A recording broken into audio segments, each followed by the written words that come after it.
8 years ago, Swapfire twisted your mind on Wii U. And right now, it's officially back in action on Steam. Beam into the mind-bending world of Swapfire and duke it out in the greatest game show of 2139. Shoot your opponents to swap spots so you can outwit and outmaneuver each other in Swapfire's arenas. Fly solo or with up to 4 players via split screen or Steam remote play together. And keep the contest going with 9 game modes to unlock. Scan the QR code on your screen to secure Swapfire today.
Welcome to the show, folks. It is your Papa Jaffe here for Saturday. I don't even need these right now, do I? For Saturday, the 18th of January. It is nice to see everybody. Happy weekend to you. Welcome to this here chat. This is interesting. Usually Saturdays we don't really get lots of big news, but today we've got, and I'm hesitant, but we've got some leaks apparently out of some of the canceled Lives of Service games from Sony that we'll be looking at a little bit later in the show.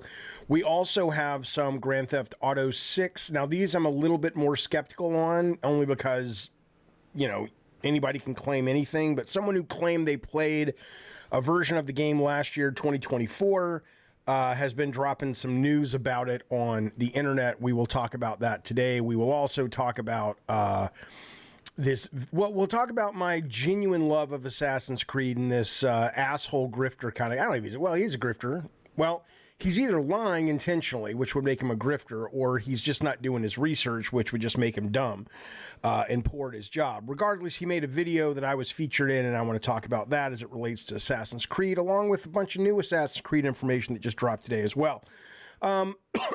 Excuse me, along with, if you want to call into the Discord talk, we also got some base news. It'll be a fun show. You know what I did last night? Me and Calvin started watching The Substance. I had not seen it yet, and we didn't get that far into it. It was late. But goodness, it was really good. Obviously, Jaffe, I know, it's a big hit horror movie. Demi Moore just won a goddamn Oscar, not an Oscar, but a Golden Globe, whatever it is. But I was very pleased with how much I was enjoying it. Really interesting motion picture show. So I am excited to get back to it later in the week. So, and I played this amazing demo last night that I got to show you. I'm going to actually show you guys in a little bit, just 5 minutes of it on the stream. It's pretty cool. Okay. So let's get to it. Let's do a little bit of what people like to call the housekeeping. Here you go. Come on now. Housekeeping? Open the door or I'm going to throw rocks through your windows, you dumb whore. It is true. Listen, I got to show you something. So yesterday me and God of War member Hectorhowl did a what's called a Session 0 D&D campaign, building up my character. He's also done it with Gina from the chat. He's done it with Retro Gaming Queen from the chat and a couple other people we haven't met yet for the most part. We have a D&D campaign starting on this channel tomorrow at 3 o'clock. It is a multi-month long campaign, and I can't guarantee it's going to be every single week. But as long as you guys want it broadcast, I will broadcast it. Watching other people play D&D is not always the most exciting thing, but we got a couple interesting tricks up our sleeves that might make it more interesting for the watching audience. So I do recommend tuning in. That's 3 o'clock tomorrow. I'll be playing a dwarf ranger who doesn't like people very much. That's all I'll say about that. But I just want to say, if you've never played D&D before, I'm not saying watch us play, because it's a huge difference between watching somebody and playing yourself, of course. But if you've never played D&D before, I just want to tell you that if you like adventure games and you have a good DM, and we have a really good DM in Hector, it's just, it's a delightful experience. Yesterday I was fighting these 5 guys in a gladiatorial combat in an arena, and it's just kind of like whatever you think of, as long as it fits roughly within the rule set and you're creative and your DM's creative and you can kind of build the stats to prove it out. It's the most immersive game you've ever played. I understand there's no graphics. If you're looking at it like this, you're like, what are you talking about, Jaffe? I know. But this is just kind of metaphorical. It helps you get an idea. But these guys are rushing at me, and instead of just... It just lets your imagination run wild. I jumped up on the arena wall, and I pushed myself off the arena wall, and I pulled an arrow out of my quiver, and I stabbed it in this guy's eye, and he just died right there. And finally, this guy here, he's running at the end. He's like, fuck it, this guy's too tough, meaning me. I got to get out of here. And I aim my arrow at the guy, and I'm like, I tell you what, you can leave, but I guarantee you I can get my arrow to you before you get through the door, or you can agree to basically be my servant, go on this adventure. So now we got a brand new NPC who's going on the journey with us starting tomorrow. It's so cool, and it's not for everybody. So if you're hearing me describe it, you're like, dude, move on to video games. I want to do something else. I want to shoot. So I get it. But if you like to read fiction, if you like to imagine, if you like to write, I just can't recommend putting yourself in a situation where you can play D&D at least once if you've never tried it, because it's really excellent. It's really fucking excellent. Alex in the chat says, you need to go to the movie theater to see a big-ass movie, but you deny my request all the time. Alex, I don't like movies the way you do. Alex in the chat, it's kind of goofy to me, not in a bad way, but I don't really understand it. The amount of movies you go to. You just today tweeted... or typed in our Discord, you've pre-ordered your tickets for Wolfman, you've pre-ordered your tickets for Captain America. Do you do anything other than go to movies? It's like, I love the movies. I used to see the movies all the time, and I'd go to them. But now I like watching them at home. I don't care to go out to a theater. But I am curious about you, Alex. I'm curious about why do you go to the movies so fucking much? And that's not a bad thing. I mean, there was a time in high school I would watch I'd go to a triple feature at the theater. I get it, but you know, what's going on with that? You just adore motion picture shows that much? Because you're always at the fucking movies. Alex says I watch them once a week at the theater, not every day, but I pre-order them to grab the best seats because they're big ass and they're going to be packed and jammed. Cool. I don't think Wolfman's going to do that good. The reviews for Wolfman have been pretty rubbish, but you know, and Captain America, honestly, I'm not that interested in seeing either. I don't really like Howard Mackie as the Falcon. He's fine as a you know, co-star, but leading a movie, no, I'm not all that interested in that. I like him a lot in Twisted Metal, but I don't really think the Falcon. I don't think he's great for the Falcon. I don't think he's warm enough to be Captain America or warm enough to be the Falcon even. I want somebody who feels more, I mean, it's interesting. It might be an interesting movie. And I did like the TV series a little bit, the Winter Soldier and Falcon or whatever it was called. But anyway, I hope you enjoy it. Let us know how it goes. But I'll be watching it when it streams on whatever, whenever. Where's it streaming? Disney Plus. Okay, also, here's what we will be watching if you're interested. This week, the 23rd, which is, I don't know when that is. It's, what's today, 18? 19. Like Wednesday morning, we will be streaming on this very show the Xbox Developer Direct, which I'm excited about. Obviously, we're going to see some Doom. We're going to see some South of Midnight. Sandfall Interactive's game, I think it's called Expedition 33. I was like, what is that? Then I did a little research on it. It looks really cool. I think we watched a little bit of it on the stream last week. It's turn-based. It's, I think, a large percentage, if not all of it, is set like underwater. Like it's at least what they have released so far. Maybe they have different worlds, but one of the big sections of the game, you're walking around underwater, and that's where you're fighting enemies and exploring. It looks pretty cool. And then, of course, there's going to be a mystery game next week that they say is based on a multi-decade, multi-generation Japanese IP that will be announced at Developer Direct, or at least announced for Xbox or Game Pass. I'm hoping it's a Resident Evil. I'm hoping it's a more on the Onimusha, but who's to say? I don't know yet. So, well, I know some people know, but I have no idea. But that will be next week as well. K-Nub says, Jaffe, did you check out the series on Amazon Pantheon yet? No. Tech Protect, our new producer, and my daughter watched it, and apparently they both really, really liked it. And I do want to watch it. I just haven't gotten around to it. A little bit of news at the top of the show. Our buddy, one of my good friends, I adore this person, Shannon Studstill. She ran Sony Santa Monica. She was the producer on the God of War games. She was the art director on Dart Guns, believe it or not, back in the day.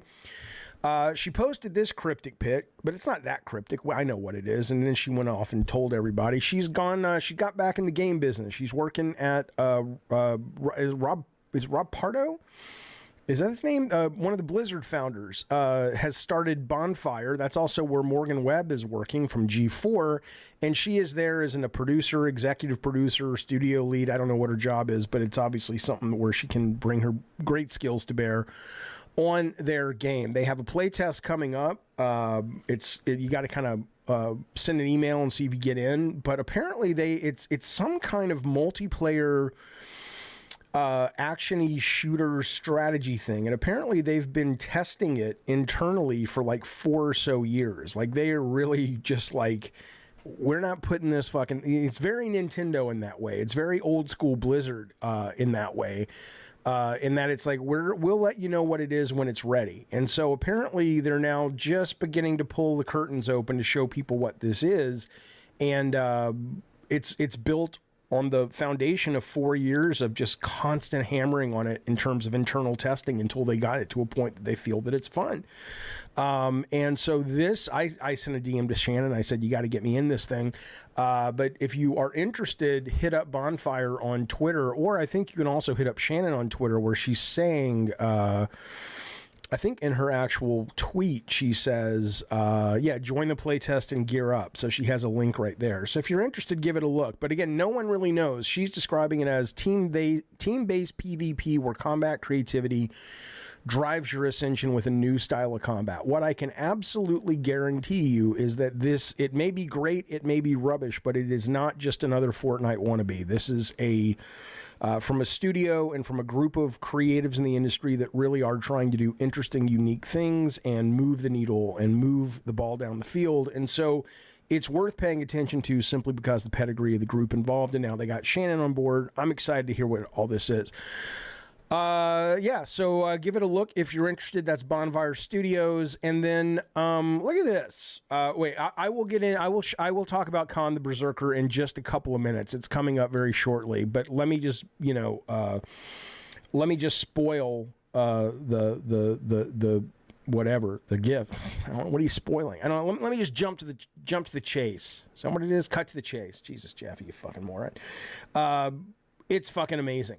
It's fucking amazing. I don't know if it's going to be able to sort of stick the landing because it's just a demo, and I don't know how much variety there's going to be, but it's fucking awesome so far. And I'm going to show you guys some of it because I was like, when I first saw the trailers for the first Berserker, I was just like, whatever. Just like another Souls game. It's really good, though. I like it a lot. Okay, Obsidian has gotten rid of the community section for Avowed on Steam. Because I guess why? Because an art director said something against Elon Musk, or it's woke. Shut up.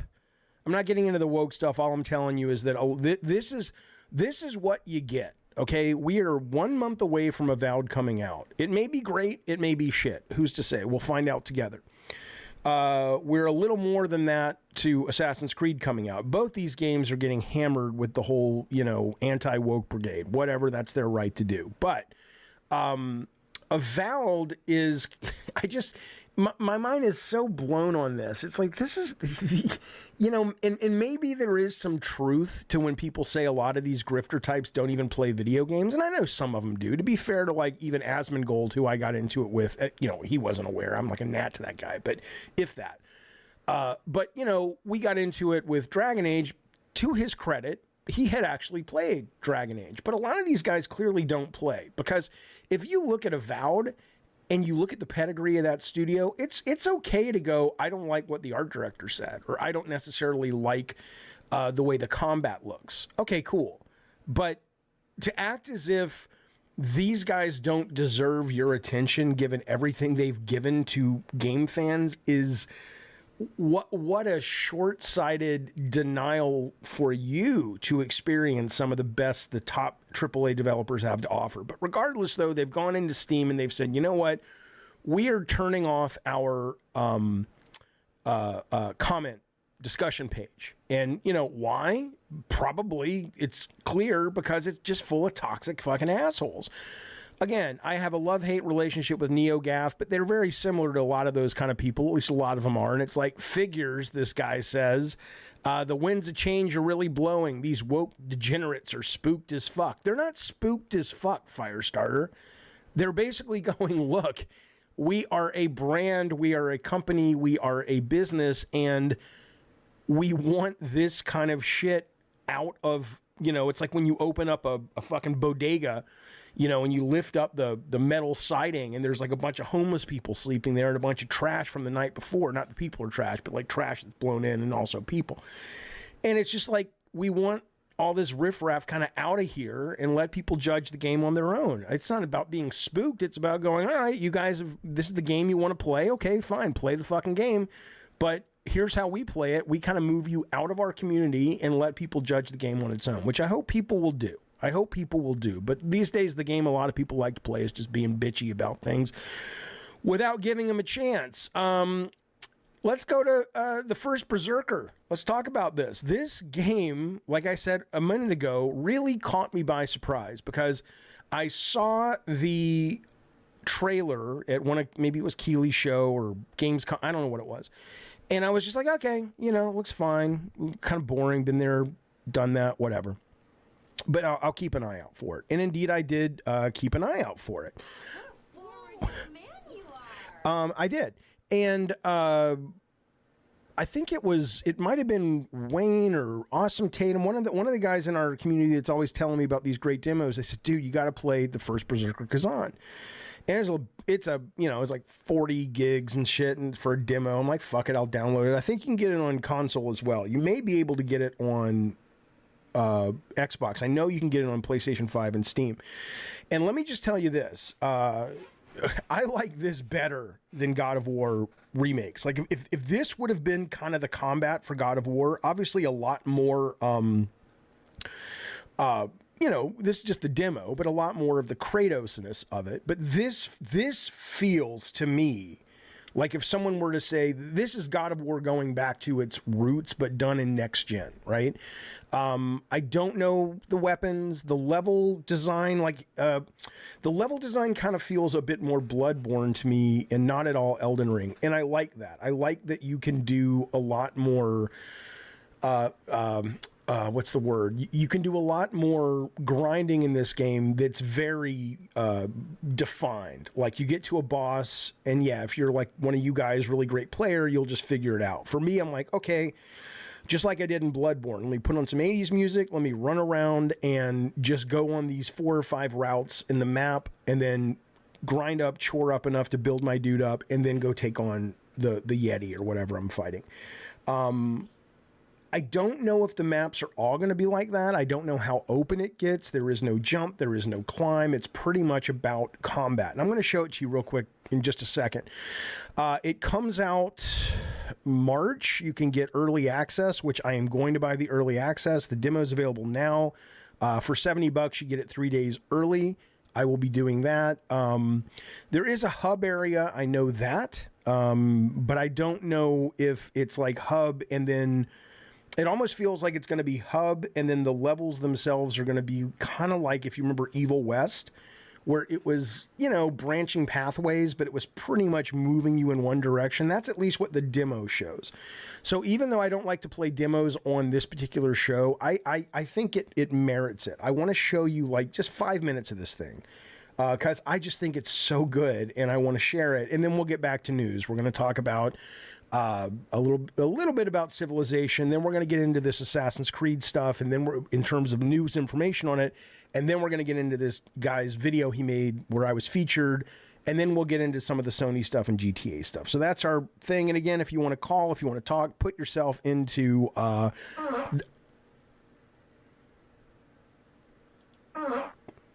was Colin. It really was. That's somebody put it on the soundboard. Put yourself in the call-in waiting room. I'll bring you on a little bit later. But here we go. Let me load it up. Let's go to... Wayne says, my Steam said I played 30 minutes. It was good of what I played. Did you finish it, or you just played a little bit of it? Like, I'm not sure. Let's see how much I've played of this thing. All right. I will not be able to... Well, let me move the chat over here. I can move the chat... I might be playing Chained Together tonight with my kid, and if I do, I'll stream it. Let's see. I've played the demo for 2.5 hours, so there you go. Okay, so let's run it. I'm going to play the opening for you because the opening's really cool looking. I really need WD-40, though, for this chair because it's getting really loud. Or a new chair. Maybe I should get a sponsor to get me a chair. Yeah, like a cyberpunk chair. That's not this fucking guy. You'll see his video. It's like, don't lump me in with people that take, it's like I'm so tired of being called a shill because I like something. That's just it's just like the word woke, or it's like the word. It's just like just because you like something doesn't make you a shill. Trust me, I would take money from the first Berserker. I would take money from Assassin's Creed. They haven't offered any. Oh, you know what I am going to buy this week, though? I'm going to buy an external solid state drive, because I finally put Marvel on my internal solid state drive, Rivals. And obviously, it's no surprise, but good God, it's blazingly fast now. And everything just works perfect. And I can't handle playing games anymore without a solid state drive on my PC. So... if I'm playing local, so I'm going to pick one of those up tomorrow for sure, or actually order it tonight. But see how long this is taking? It's like, let's go, motherfucker, let's go. All right, here we go. And I'm surprised this is from Nexon. Fucking Nexon, man. Nexon usually does not make very good stuff. Okay, wait, so external solid state is not worth it? Am I echoing all of a sudden? Here, watch this trailer while I figure out where the echo comes from. Oh, Plazookas, I love to stream games, but I couldn't stream this game. It's not available yet.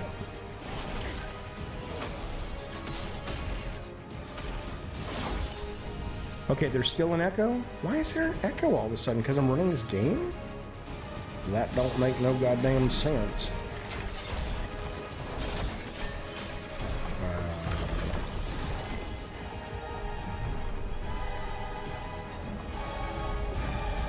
Alright, well, is it unlistenable or it just sounds like I'm in an arena? If it's just an arena, I'll turn it off after the demo because I don't want to spend time searching for it. Look at this opening, though.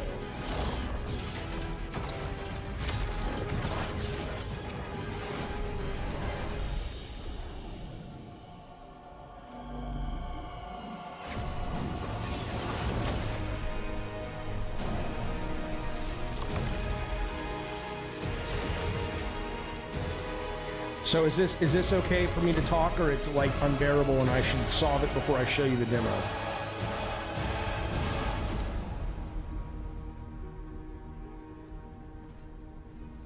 Let me know.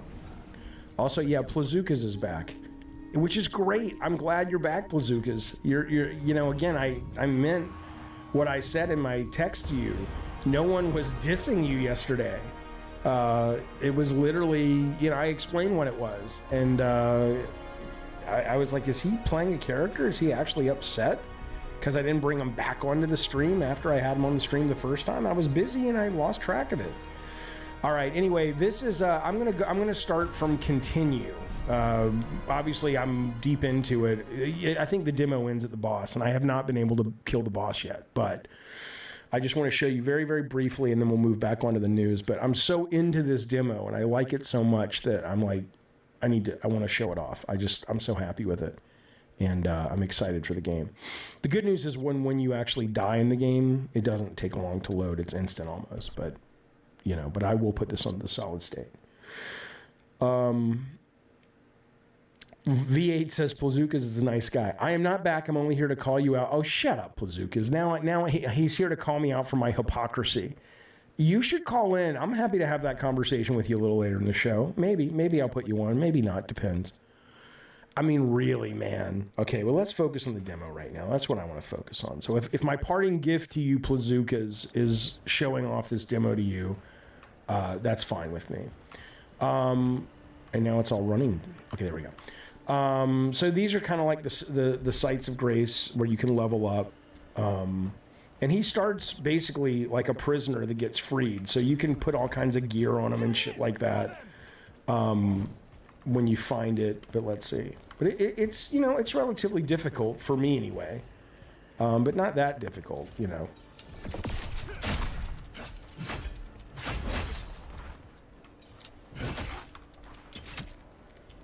Okay, I'm just gonna get to the boss, and then that'll be it. We'll move back to video games or news. I'm not even paying attention. Come on, Jaffe. You need your wits about you, baby.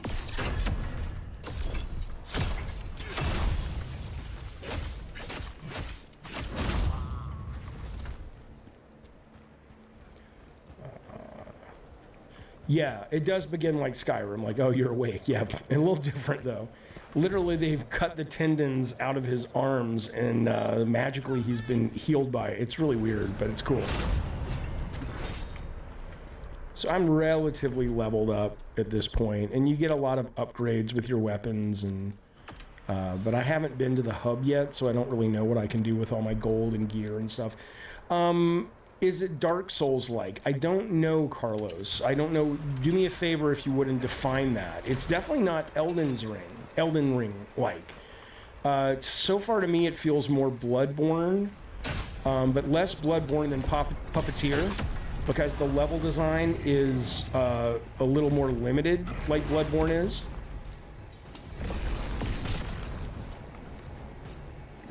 But it is very Souls-like in the sense that there's a lot of reading the enemy patterns, and if you don't do that, you kind of do that at your own peril. Like right now, I'm not paying that much attention.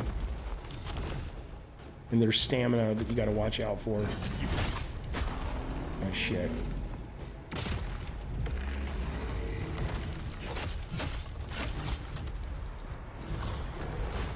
And you've got this dodge that you can do. I forget what they call it, and I don't really even know what it gives you when you do the dodge. It kind of maybe gives you a little bit of a invulnerability, maybe.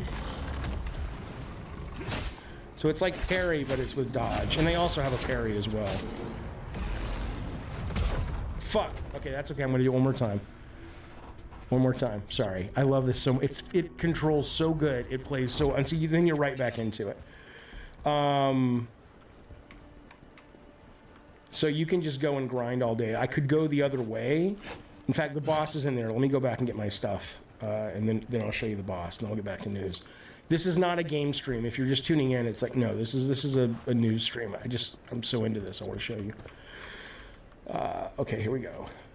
Okay, so it's like Dark Souls. Yeah, I mean, if you don't like that. But I will say that I think the combat in this game is more, at least so far, it's just a demo. But I'm digging the world and the combat more than Ragnarok.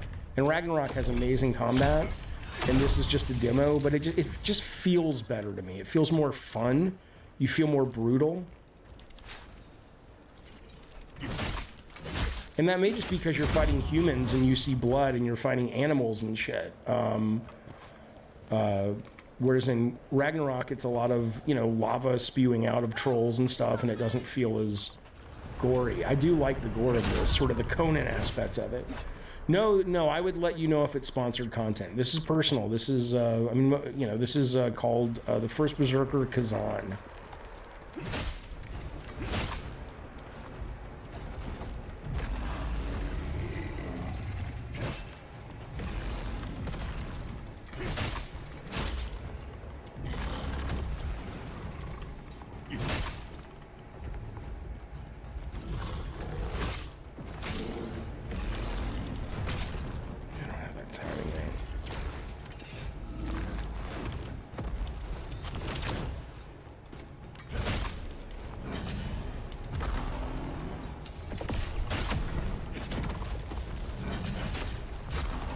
Fuck.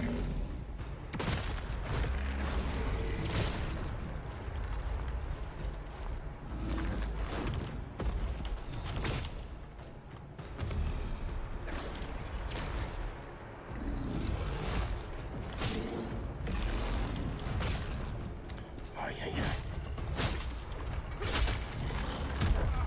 Okay. I'm going to try one more time. I swear this is it. I will try no more, and then I will get back to the news. I just want to show you this. But I'm going to ignore the chat, because that's what I always do when I stream games. I fuck up because I pay attention to the chat, and that's what's killing me.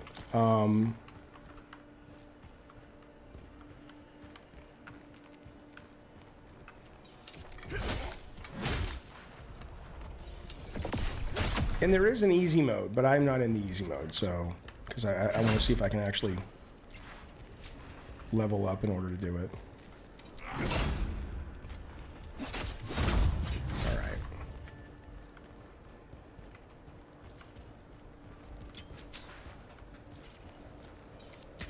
God damn it, Jaffe.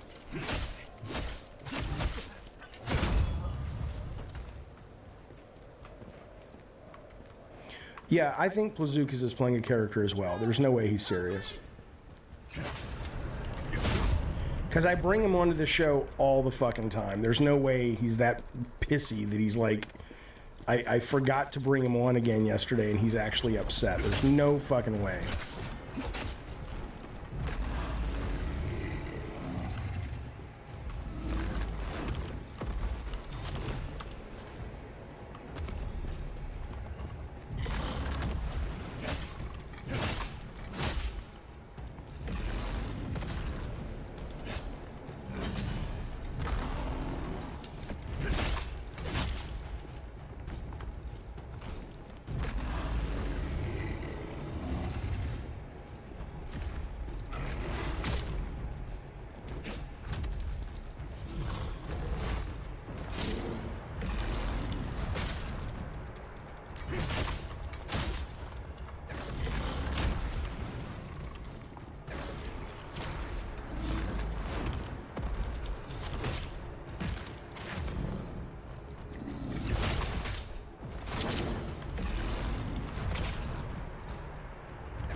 What's up, Mutimo?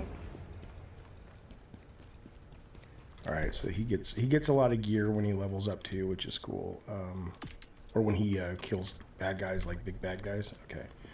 So I'll show you the boss, and then I'll move back to the show. But it just controls so good, and you update your character so frequently. Okay, let him go after this Yeti guy. Not me. Leave me alone, boys. Go after the Yeti.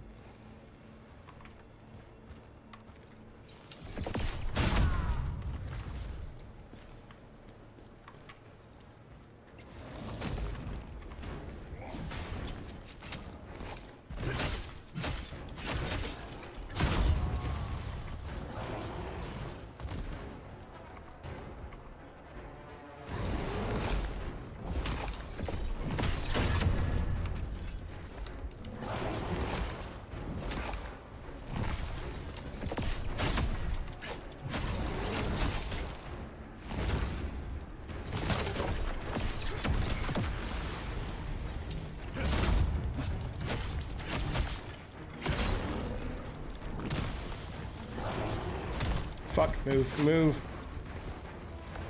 It's on console. You can get it on console right now on PS5.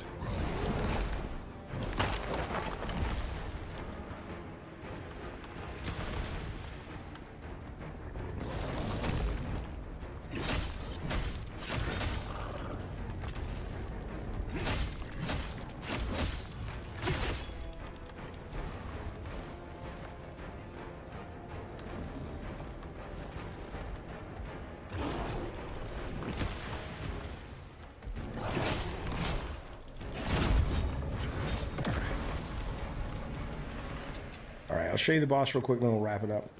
But yeah, I think my understanding is the demo for this is on PS5 now, as well as PC, which is what I'm playing on. I hope it comes to GeForce. I have to assume it will. Okay, so now I'm back where I was. Let me see if I have enough to level up. I don't think I do, but you never know. But so you can just do that grind over and over, which, like Bloodborne, you know, I really like. Yeah, I don't have enough, but that's fine. Because everybody's respawned, but I'll show you the boss. And I think, and again, this took me a little bit to get to. This is not a very short, it's not a long demo. It's about 30 minutes if you just go from start to finish. But I think it ends at the end of this boss, which I haven't beaten yet.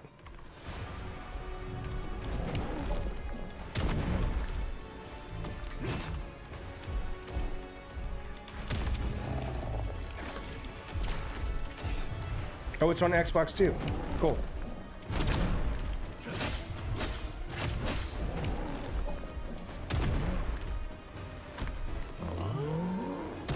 Fuck, I was out of the rain. Clearly I wasn't.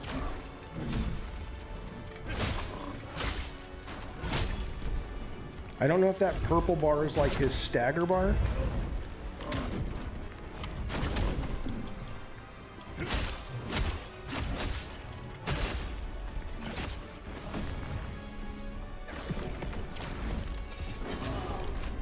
Fuck.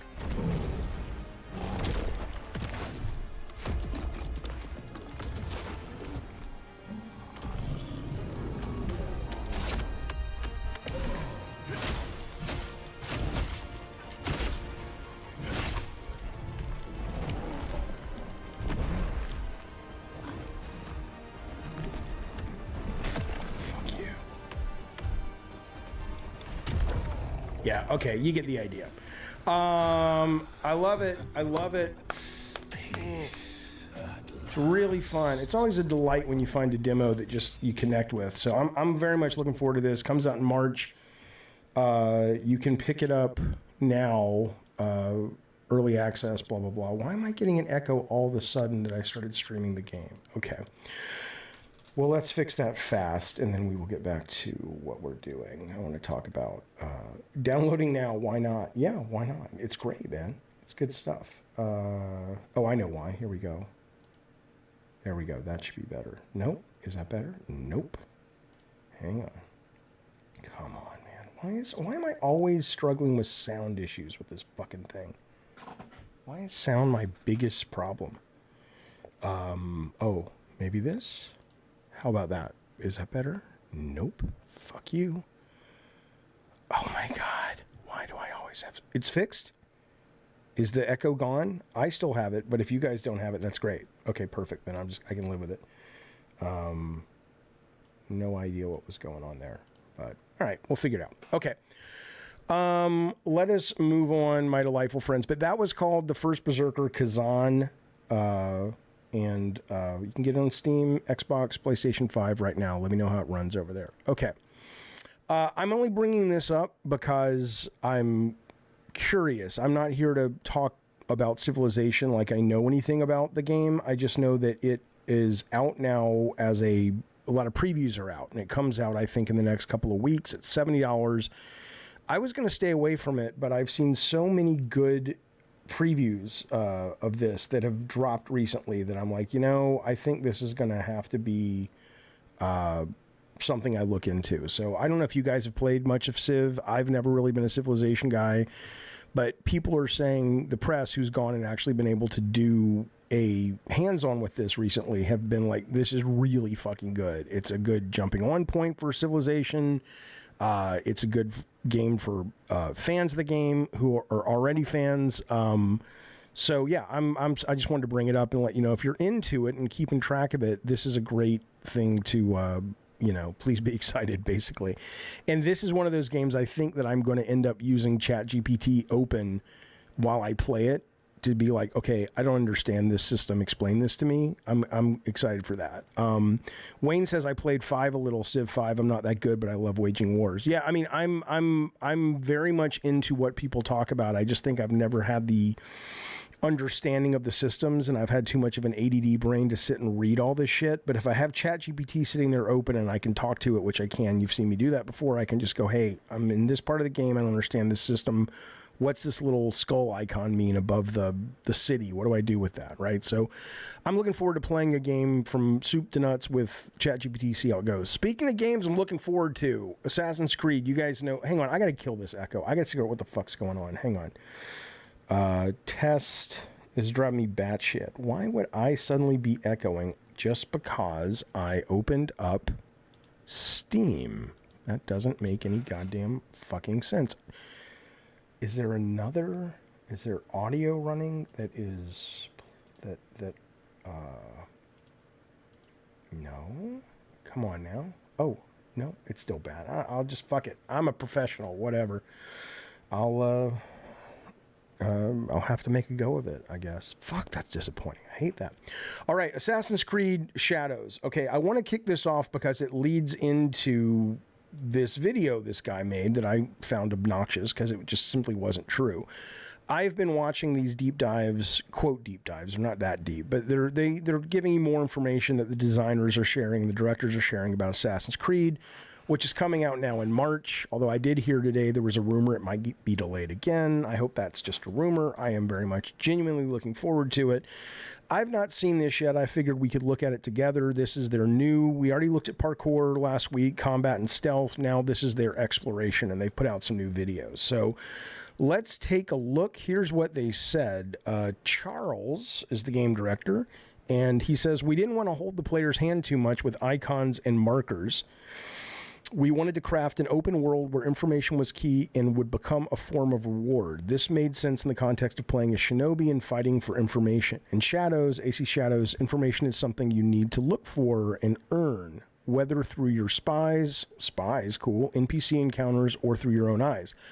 In short, we want players to discover all our cool secrets on their own terms through investigation, their spy network, or by observing their world. And again, this is why I will say that... I'll just take these off, then I won't hear it. This is why I will say that, if you don't play games that much, or a lot of games, and you would be forgiven for assuming the same Ubisoft complaints that have plagued them for the last 10 years are still the complaints you should share. But they are doing better. They are listening. If you play Star Wars Outlaws, for example, it is not an open world Ubisoft game filled with just little dits and dots and bips and bobs on the map, and it's overwhelming, and it's just like a checklist. It's not that, right? Apparently, the fact that they're actually saying, we don't want to have too many icons and markers. We want players to be able to explore and actually get lost in the immersion of it. This is a company that actually seems... whatever you think of their games now, There was a time they were one of the most creative third-party publishers out there, and they do seem to be listening, and trying to right the ship. And I don't know, I appreciate that. But here's what we say. The world map in the game. You'll start the game with the map that reveals the region names and drawings, hinting at potential of key locations. You won't know what they are, okay? You move around the world slowly, revealing a significant radius around your character, uncovering more and more details. Big deal, every game does that. Hello, Necro. Each new region, sub-region, and local landmark you encounter will deepen the clarity and richness of your map. In short, the more you explore, the more information the map gives you. The world map offers different zoom levels. The map is the cornerstone of your journey, your best ally, blah, blah, blah. Let's see what this video shows us. These are small little videos they put out to kind of show what they're talking about. But I mean, that's pretty obvious, right? But here we go. Let's see what it is.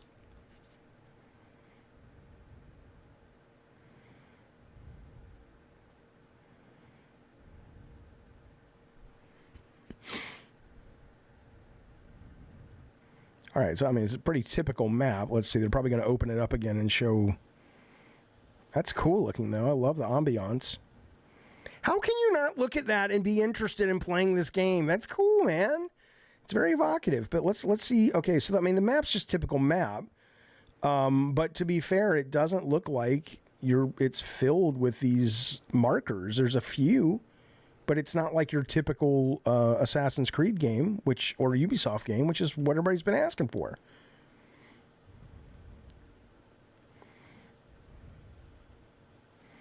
Yeah, I agree, Benjamin. It looks wonderful. Yeah.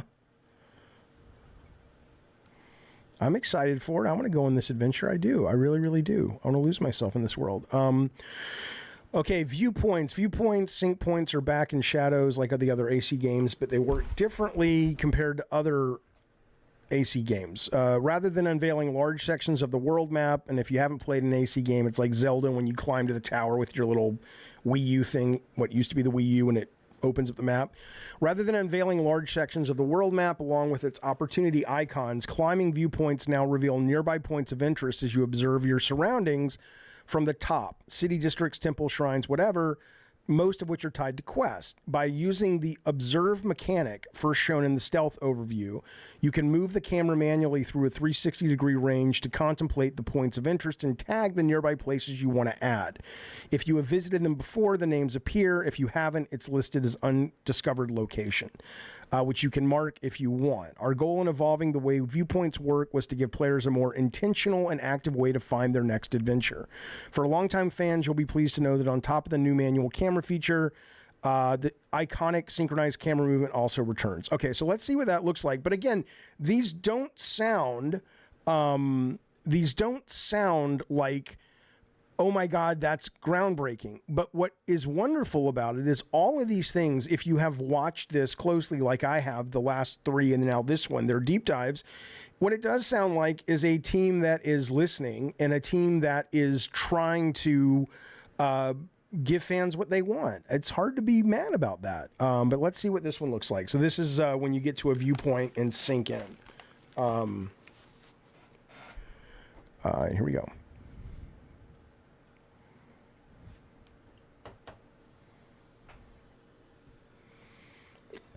Right, so very Assassin's Creed. We've done this a million times, but now let's see what it does to the map is what they're saying. Unless they're not going to show us that. These are real short. Hopefully we'll see the map now.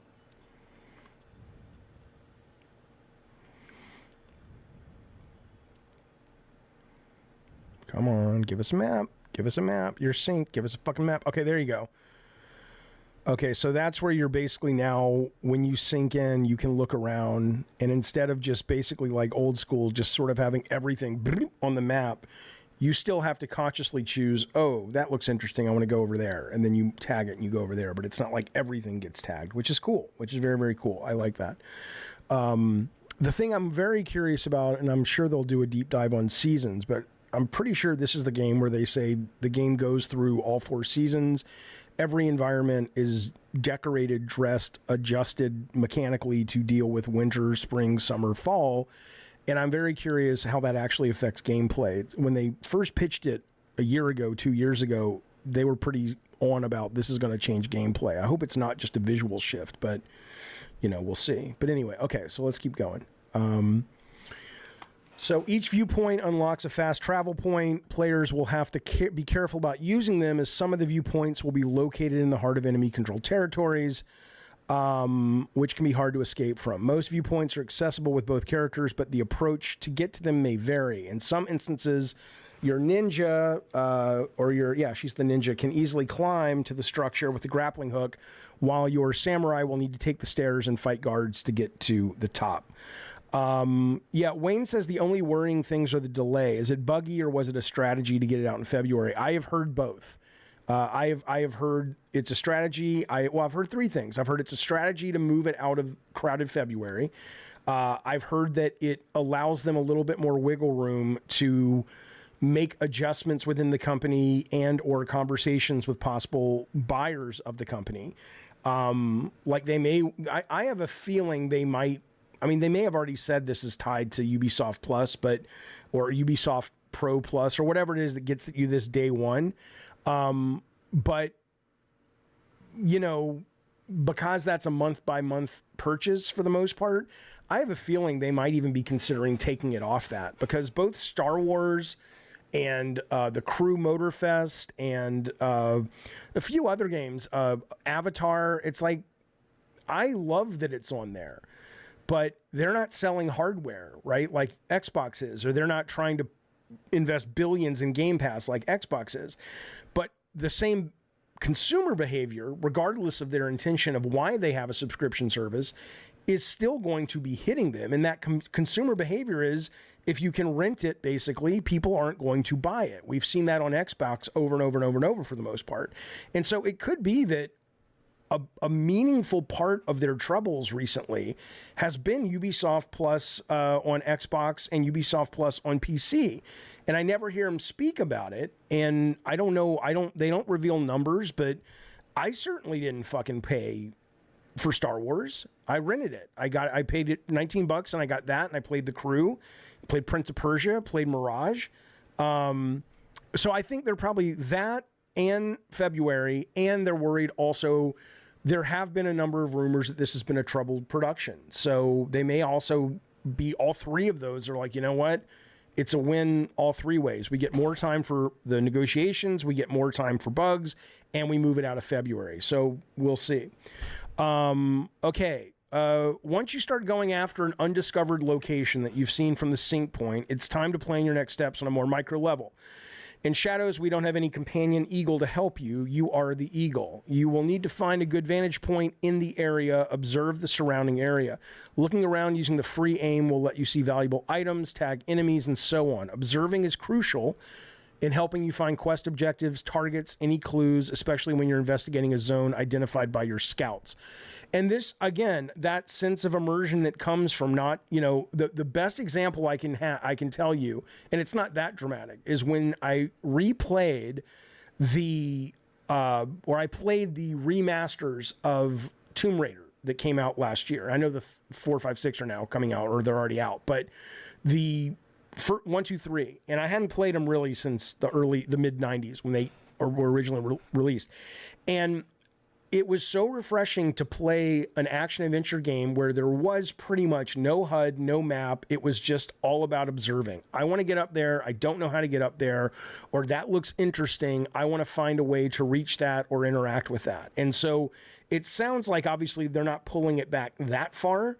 But I do think a lot of these, what seem like minor little changes, work towards a more immersive experience, like if you go back and play Tomb Raider. It's antiquated. It doesn't play as well as you want it to anymore, but that part of it still works brilliantly. So I'm excited for that. All right, so this is the video of their observation aspect of it. Let's see.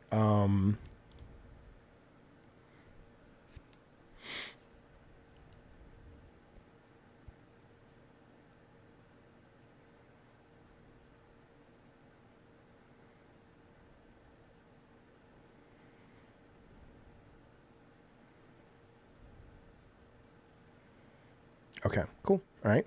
And by the way, we will know, I think it's the 23rd.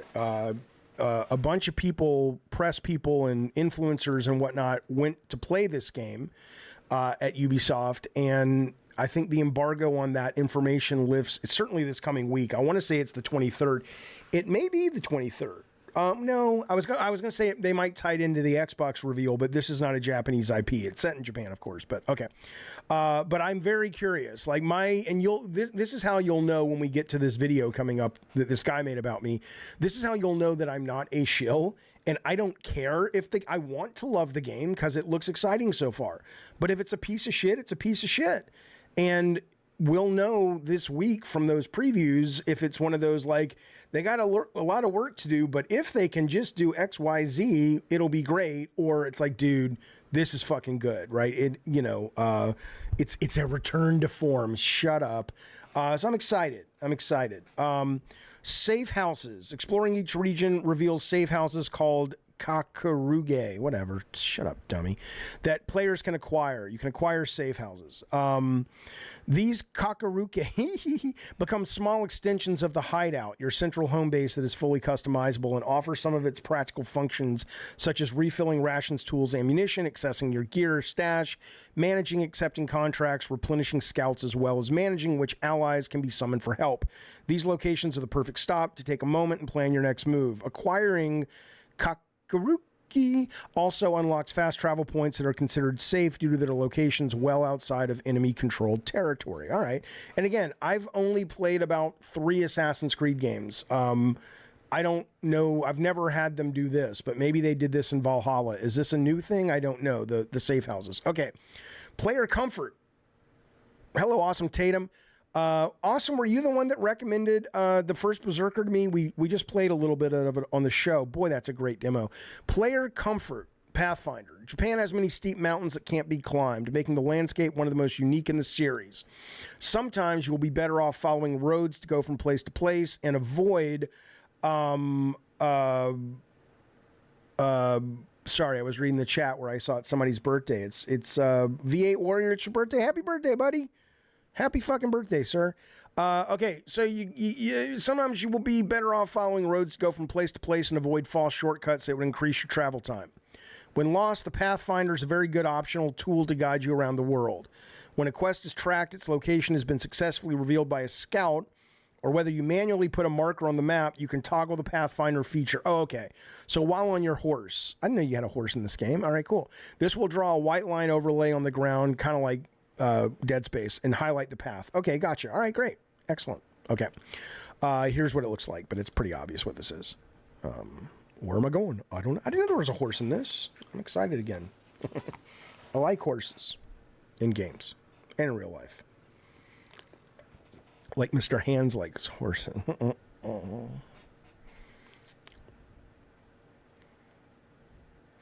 That's not authentic Japanese culture. A line appearing on the ground. Nonsense, DEI horseshit. Literal horseshit. Okay, all right, cool. All right, moving on. Objective board's pretty much what it sounds like. At the heart of Shadows is the objective board, our revamped quest log in which you can find your objectives and monitor progress through the many stories of Japan, from local conflicts and personal backstories for Noe and Yasuke to their wider narrative journey that will unite the two protagonists on their quest to track down specific targets. As you meet new characters and encounter new challenges, new boards are revealed, each one taking you to new locations with new storylines. Okay. Let's look at it. Let's see what they're talking about, these sons of bitches.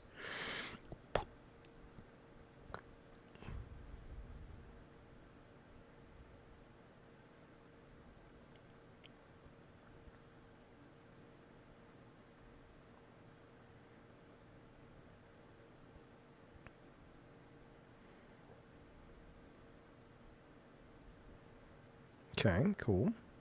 Just, typical, but cool. I mean, it looks like there's a lot of content if you dig the game. That's fun. Okay, whatever. The objective board is key to locate. Zooming in on a specific NPC or target will reveal opportunities, quest steps that can be individually selected and tracked. Is there meant to be audio? Or can you not hear me, Wayne B, right now? Oh, do you mean audio in the game? Yeah, sorry, I'll turn it back up. I thought that might have been the thing that was causing the echo, but... you'll get clues for the locations of each opportunity, and you'll have... Okay, wait. Interesting. Let me start that again, because this might be the thing we're talking about without the Ubisoft go here, pick this up, obnoxious tags everywhere. You will get clues for the location of each opportunity, and you will have to deduce where you should investigate or go next by connecting the clues on your map. This is the next evolution of exploration mode we created in Assassin's Creed Odyssey, and our intention is to put you in even more control of discovering what's ahead. For players who prefer having clear quest markers, deploying scouts in the general vicinity indicated by the clues will make things easier. Note that a guided option will also be available as an accessibility feature to facilitate tracking quest objectives. Okay. Turn the gain back down. Okay. The gain is down. Is that better or worse? What do you think? So let me see this again, though, so you guys can hear the sound. Okay, so talk to this guy. He's somewhere in southern Izumi. He is in Sakai. So there is kind of a deduction aspect to it, which, again, I'm not trying to sell you on this game. I just haven't played a mainline Assassin's Creed in a very, very long time. And so I don't, if they're basically saying your goal is this guy and he's somewhere up here, and either by using scouts or accessibility, but hopefully just scouts, I don't want to use the accessibility mode, there's kind of a much more free form, like I know I got to find this guy, but all I have is this clue. I think that's pretty cool. But for all I know, they've been doing that since Odyssey. I have no idea. But I like that because the last mainline Ubisoft game I played, like Far Cry, was just filled with peppered with little shit to go collect, which bothered me. And a lot of other people. Scouts. As you progress through the game, more people will join your league as scouts. The more scouts you have, the better off you'll be. Scouts can help you locate quest objectives, gather resources to upgrade your hideout, and even cover your tracks by resetting provincial alerts. They are central to exploration and play a significant role in the War of Information, which is an important aspect of your journey. Okay? I'm a bit of a Luddite. I'm going to stop acknowledging. No, we know there's an echo. I don't know how to get... Are you saying... I thought you guys said the echo was gone. Maybe it's gone now. Okay, when uncertain about the location of an opportunity or a target, consult your world map and deploy scouts to scan ahead to reveal a more precise location for your quest objectives. Okay, scan ahead and reveal a more precise location. The more scouts you deploy, the larger the scouting radius, increasing the odds of success of finding what you're looking for. Using more scouts can be especially useful when you have not gathered all clues to reveal your objective, as they help compensate for knowledge you're missing. Okay, let's look at this one.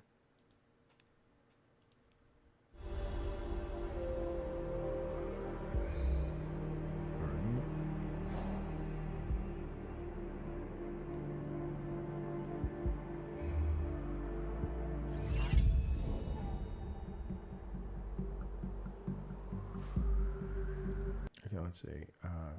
I guess it gives it to you immediately. Like the scout goes there, and then it says he leads a gang defilers for whom nothing is sacred.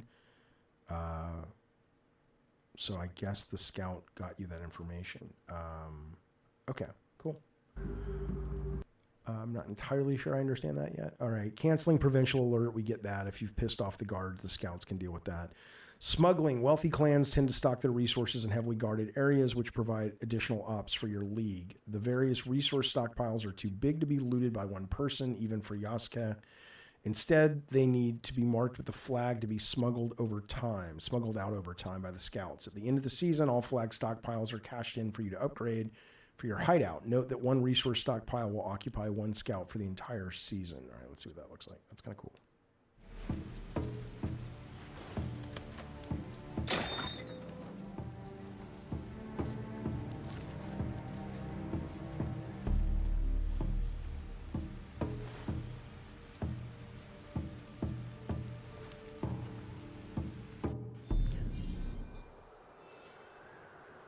I just want to make sure I get... So she assigned this resource, I guess, to this scout. And then we go to the main map, and is that what we're seeing here when it highlights right here on the right? Salvage 1, change season. You can change the season. All right, I'm not entirely sure I understand what they're showing us there. Once deployed, scouts return at the end of a season, become deployable again. However, you can always pay with an in-game currency at a Kukurukahuhi to Shimon to speed up their return and be ready for another deployment. Managing your scouts wisely makes a world of difference, as you will see just how powerful it is to always have allies to give you a hand. Okay. There's a lot to discover in the open world, from temples to castles, hidden parkour trails to training grounds to other secrets. Every place you discover contributes to your progression, while in one way or another. Most of what you find can be completed by Neo or Yasuke, Yasuka, whatever. Each character will also have their unique set of activities. Neo has a unique Kuji-Kiri meditation activity that helps her focus her mind and reveals more about her life and backstory, while Yasuke will encounter people in the world that can teach him a new weapon-specific kata, special maneuvers that you can use in fights. Yasuke can also show off his skills in various horse archery events. For more contemplative players, both of the characters can participate in the painting of wild animals of Japan, showcasing the diversity and majesty of the ecosystems. Let's look at that.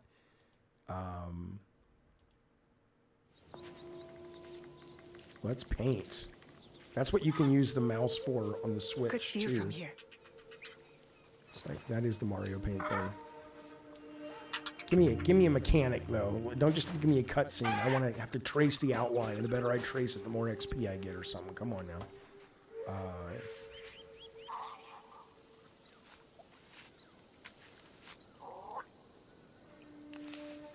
Got it. That's okay. That's okay. I mean, that's cool. You get to decorate your shrine now with the art. That's kind of fun. But it would have been nice if you could have actually traced it. Jaffe, to go back to your talk about manuals from the other day, how do you feel about this in-depth approach through a website to learn about the different mechanics?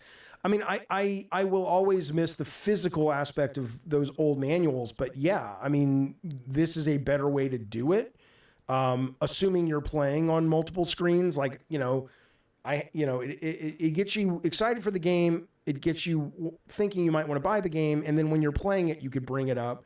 But I'm more excited about how chat-based AI really is integrated into the narrative of the experience to share this kind of stuff during gameplay, like we've talked about before, like a guide or an inner voice of the character, or a narrator or another NPC that's with you on the journey, and you get the same thing, but you get it sort of written into the actual fiction of the game. I think is cooler. But no, I think this is great. And again, I've been watching all of this because it's been so engaging and so interesting. And in fact, this is just a quick 3-minute video. They also put out this, and if it's just the same shit, I'll stop it. But I want to watch this, and then I want to show you this video this guy put out about, in part, my enjoyment of Assassin's Creed, which is clearly, I guess, unacceptable to this person.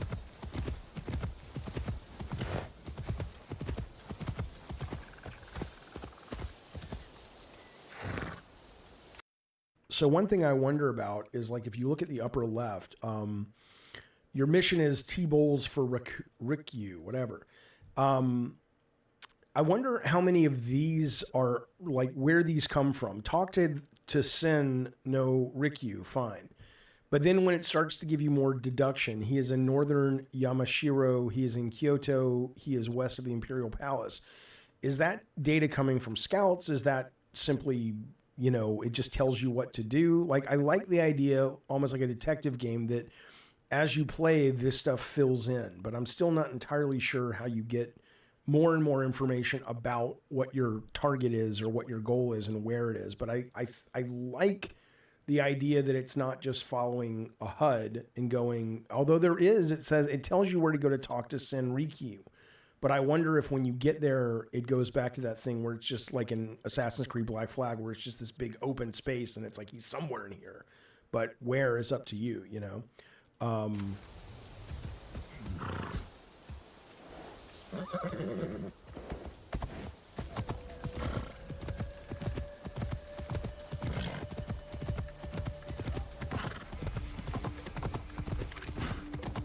I guess we'll know more this week when the previews hit from this game.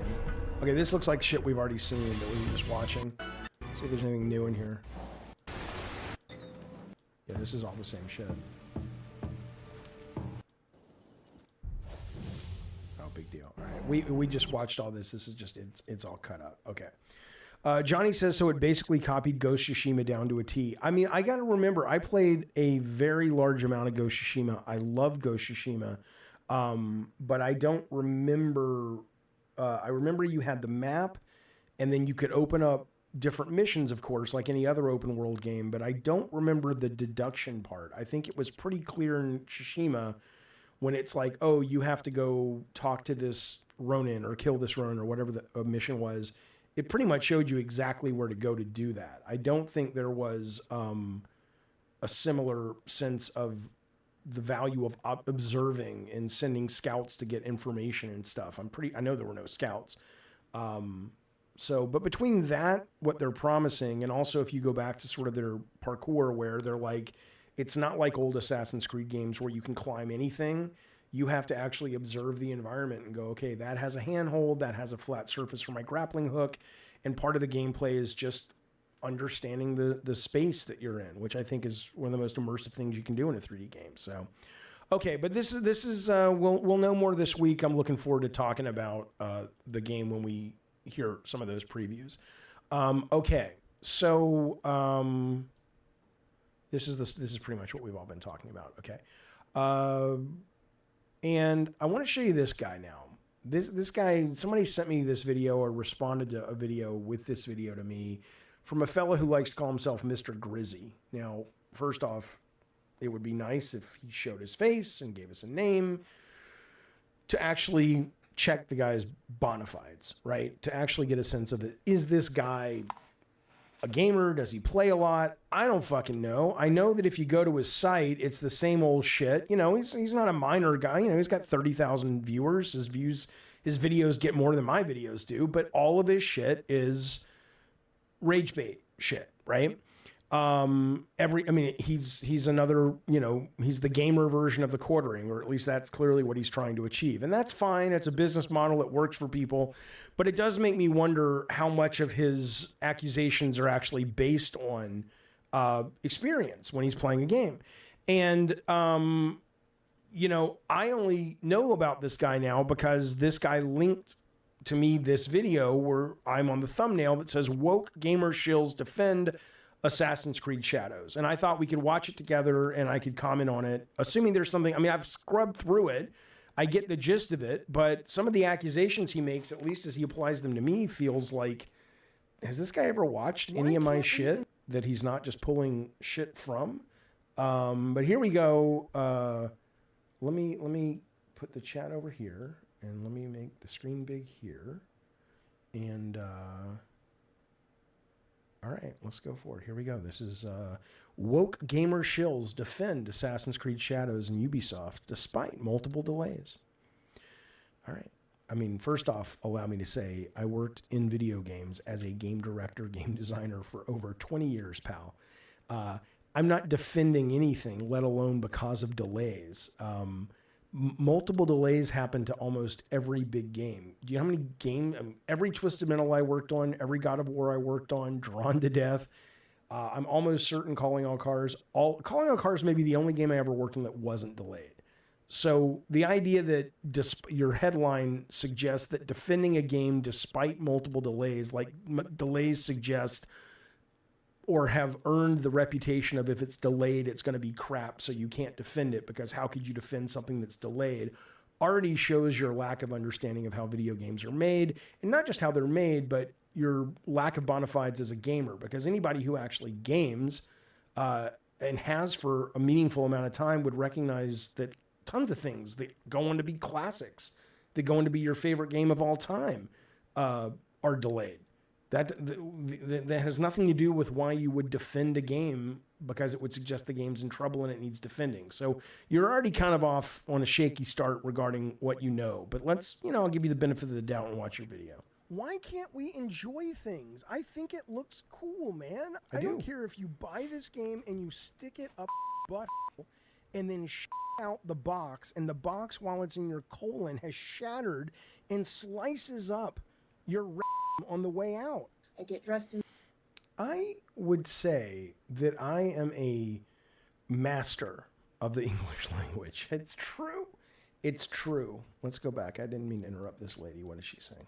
And slices up your on the way out. God, I get dressed in the morning. I'm triggered. I take a shower. I'm triggered. I get in the car. I'm triggered. Okay, I'm assuming that's a meme. Okay. It's got nothing to do with me, but okay. Can't get away from it. What do you want? What are you doing with your life? Get a fucking grip, bitches. True. Now, certainly I don't trade. I mean, again, this is, these people like this bother me so much because they'll just throw anybody in. Here's what really bothers me, not the people. The guy making this video is on to a good business model. He's making more money at YouTube than I am, so good on him, okay? But more about the fact that people watch his shit. If you're a fan of this guy, this whatever, Buggy Berry, whatever the fuck his name is, I'd like to be clear on this. He doesn't research clearly, or at least not me. Fake hype, fake reactions. The only time I've ever cried on my stream is when I was talking about my dad or my kids. I never cry. I know that he's not citing me for that. But fake hype? Me? Are you shitting me? Fake reactions? Me? I mean, I've made videos about how gross both of those things are and how disingenuous they are. And also, I would let you know the reason you know. Well, let's keep going. All right. So I gotta say, before we get started, that the Ubisoft partners, woke freaks, gaming media, and gamer shill NPCs... Where am I? They are hyped for this game. I am hyped for this game, and you've included me at the beginning of your video in your thumbnail, so I assume I'm one of those 4 descriptors, but you didn't cut to a shot of me, so I don't know which one you're accusing me of, but let's keep going. I don't know what to say, bro. This game just looks great. What? Guys, I have goosebumps. I'm so excited. Okay, I would never do that. And I do agree that if you're saying a lot of these people come off as disingenuous, you goddamn right they do. They absolutely do. It's gross. Now, I'm not saying there aren't some people that are genuinely like, I'm so fucking pumped for this. Everybody's got that game, right? Or everybody's got that piece of media, okay? And I get that. But a lot of these reaction videos are full of shit. On that, I will agree with this guy. But don't fucking throw me in that bucket. I never do this shit. Oh my god! Let's go! Let's not. Yeah, I mean, that's... Yes, I agree, Wayne. Okay, Wayne says playing to the camera is cringe. 100%. But again, Wayne, you've been around for a long time on this channel. Do I ever fucking play? The only time I play to the camera is when it's obvious that I'm playing to the camera. Do you... I mean, come on. Come on. It's maybe the reason that this video did trigger me is because it's so insulting that anyone would associate me with this kind of performative horseshit on both sides. His shit is horseshit too. Because his whole channel is, God, are you just mad about everything? Does anything make you happy? Whatever this guy's name is. So his shit's just as performative, let's be clear. He's playing a role just like these guys are. And that pisses me off too, that these guys get tons of fans because the audience is too stupid to recognize the full shit. And guys like this get tons of fans because the audience is too stupid to recognize he's playing the same fucking part. It's the people who don't fucking fit in that little definition that these people that should be fans of, AKA me. Wink. See the wink? The sound effect? That was playing to the camera.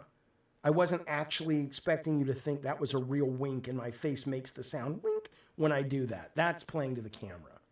Idiots. Thank you. Thank you, V8. Oh my god. I mean, yeah, this is really... God, imagine fake crying for clicks over Assassin's Creed Shadows. And look, she even put it in the thumbnail. Okay, well, wait a second, Jim Parsons, because that's who he sounds like. Imagine that? I don't have to imagine that, because I could say, imagine every video you put up being bitching about something in order to play to the audience that basically is already agreeing that everything is woke and they're victims. Can you imagine it? He even made his thumbnails talk about that. I mean, it's the same goddamn thing. It's the same goddamn thing. But anyway, let's keep going. Why can't we enjoy things? Jump ahead. Come on. Assassin's Creed Shadows. And look, she even put it in the thumbnail. She did. It's just not what I expected. It's like even better than what I expected. Shut up, Meg. These people have already made up their minds that this game is great, despite Ubisoft's track record, and despite the fact that the game has not... Okay. Again, you're not equipped to have these opinions because they're not researched. Assassin's Creed being good, bad, or other is irrelevant to this particular headline. Forget the fact that Assassin's Creed Valhalla, which is the last mainline Assassin's Creed, is the best-selling Assassin's Creed of all time, right? So that particular franchise trajectory is not in any danger at the moment. But Star Wars Outlaws, this guy probably didn't even play it. I finished it. I finished the DLC. I didn't finish it. I almost finished it, the DLC. I think it's a great fucking game. X-Defiant, I appreciated aspects of it, but yes, it was a failure. It has nothing to do with AC. And Sands of Time has been on a number of 2024 Game of the Year lists, and it's also nominated for a number of prestigious awards, such as they are, at the DICE Awards. So what's your point? The fact that they're not selling a lot of copies means that you can't be excited about a game coming from them? Why? Da Vinci says, what if AC fails? Yeah, that would suck for them. Who cares? I mean, I don't care. I don't want to see people lose their jobs. And what they're trying to do looks interesting and has me very interested in playing the game. But yeah, what if it does fail? It might. It might be a total clusterfuck of bugs and just crap. I have no idea. But we will have a better idea this week because the previews drop. So even released yet. It's gonna be so good. It's gonna be so good. I don't know. I know I'm not supposed to have like super duper high expectations, but I just do. I'm excited, and I'm gonna let myself be excited.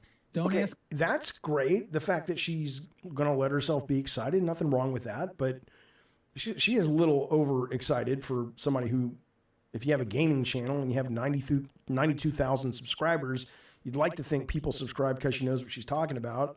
It's very rare a game's going to get me that excited without actually having played it. So I won that. Look, all you have to do is go back on this channel and find the Kazan, if that's what it's called, reaction to the demo or reaction to the game, the trailer. And it was like, eh. But then when I played the demo last night, I'm like, holy shit, I love this. So yeah, I don't know. Her response is her response, and I respect it if she says it's an honest response, but it seems like she's mugging for the camera to me, which I don't like. Questions. Just consume product and then get excited for next product. This sold me. I'm about to replay some scenes, but this man. Everything I see of this game looks better and better and better and better. I'm very much looking forward to this game. I am. Don't fucking lump me in that bucket, you moron. Why can't I say what I said, which is everything, and it does. Every time they release more, right? They released just the basic idea. And then they started to talk about, oh, you have grapple hooks, and oh, you can do cool wall runs that allow you to get to better heights with your grapple hooks, and oh, you can't parkour just by pushing forward. You actually have to look at the environment and find handholds. And then you also now, if the AI is as smart as they are saying it might be, you have to take into account the fact that if you are parkouring and you leap off a building, who are the enemies down below, and do you want to do a certain kind of soft landing or not, because it will alert them to you. These are interesting things that if you are into game design and gameplay, that you would have discerned by watching and reading the deep dives that Ubisoft has been putting out. And thus, every single one of my statements there, which is the more I see, the more interested I am, I can back up. It's accurate. Don't fucking lump me in with people that are just trying to get excited and shill, or what. I don't know what they're trying to do. You're saying they're trying to shill. You may be right, but you're shilling too for your side. I'm the only fucking honest broker here. I'm talking literally about the mechanics of the game that you have conveniently lifted out of context in order to make me fit into this group, and then you've put me in your thumbnail. You are such a fucking lightweight at this. Do not come at me. You can come at me if you want, but don't fucking act like you can go toe-to-toe with me discussing game design and video games, you fucking moron. Don't put me in your little montage of horse shit that actually, if you watch it in context, you'd go, I may not agree with Jaffe. I may not like Assassin's Creed. I may not like Assassin's Creed Shadows. And the game may end up being a steaming pile of horse crap. But I'm actually backing it up with mechanics-based discussion on my show. You fucking moron. You fucking no research motherfucker. Product. This sold me. I'm about to replay some scenes, but this man. Everything I see of this game looks better and better and better and better. I'm very much looking forward to this game. I'm kind of a weeb.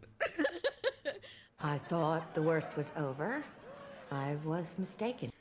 Jojo D says, now everyone knows that there will be another video from this guy talking about Jaffe and how he is out of touch. Jaffe's going to give the guy more subscribers. Yeah, but he's going to give me more views, Joe.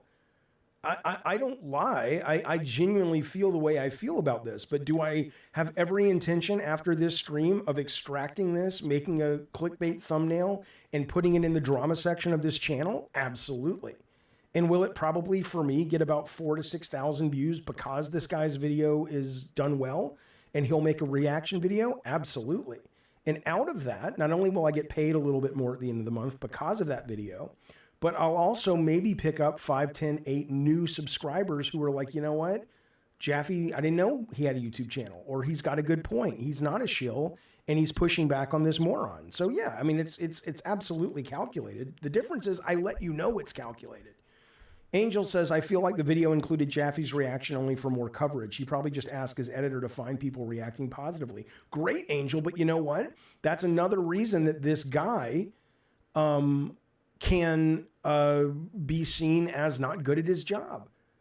Without actually going through the work and going, hey, editor, and I edit my own shit for the most part. He doesn't even edit his own shit.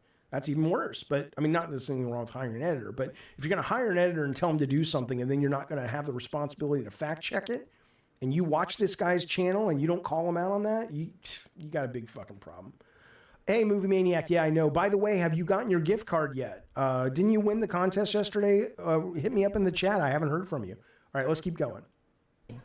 And on the flip side, we have Naue, who comes from the province of Zack, which is a remote. Good for her. What the fuck? She's gay. She's so gay for this character. You know, there's a lot of reasons that Ubisoft as a company is failing, but one of the bigger and yet least talked about reasons is the fact that this is their new target audience. Okay, let's stop for a moment.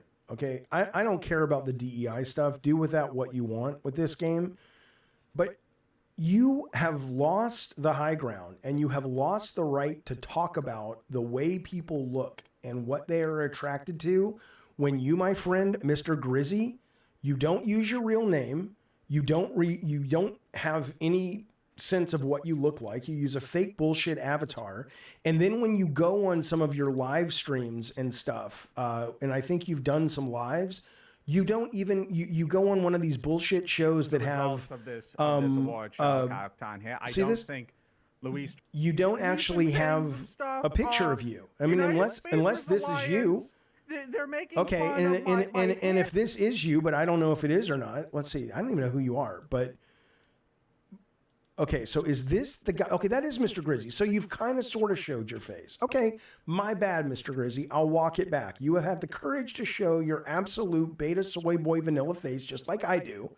And you're now saying that that woman is wrong for saying that she's attracted to that other woman. Well, okay, I guess if you want to judge her like that, that's fine. But my bad. Why can't... My bad, you did show your face. And so I am wrong on calling you out for that. Let's continue. Although I do think that assassin woman is cute, you know. Let's go back. A lot of reasons that Ubisoft as a company is failing, but one of the bigger and yet least talked about reasons is the fact that this is their new target audience. So? From the province of Zack, which is a remote. You've got a dirty, whorish mouth. That's what you have. I mean, again, he may be right that that's their new core audience, but okay, so.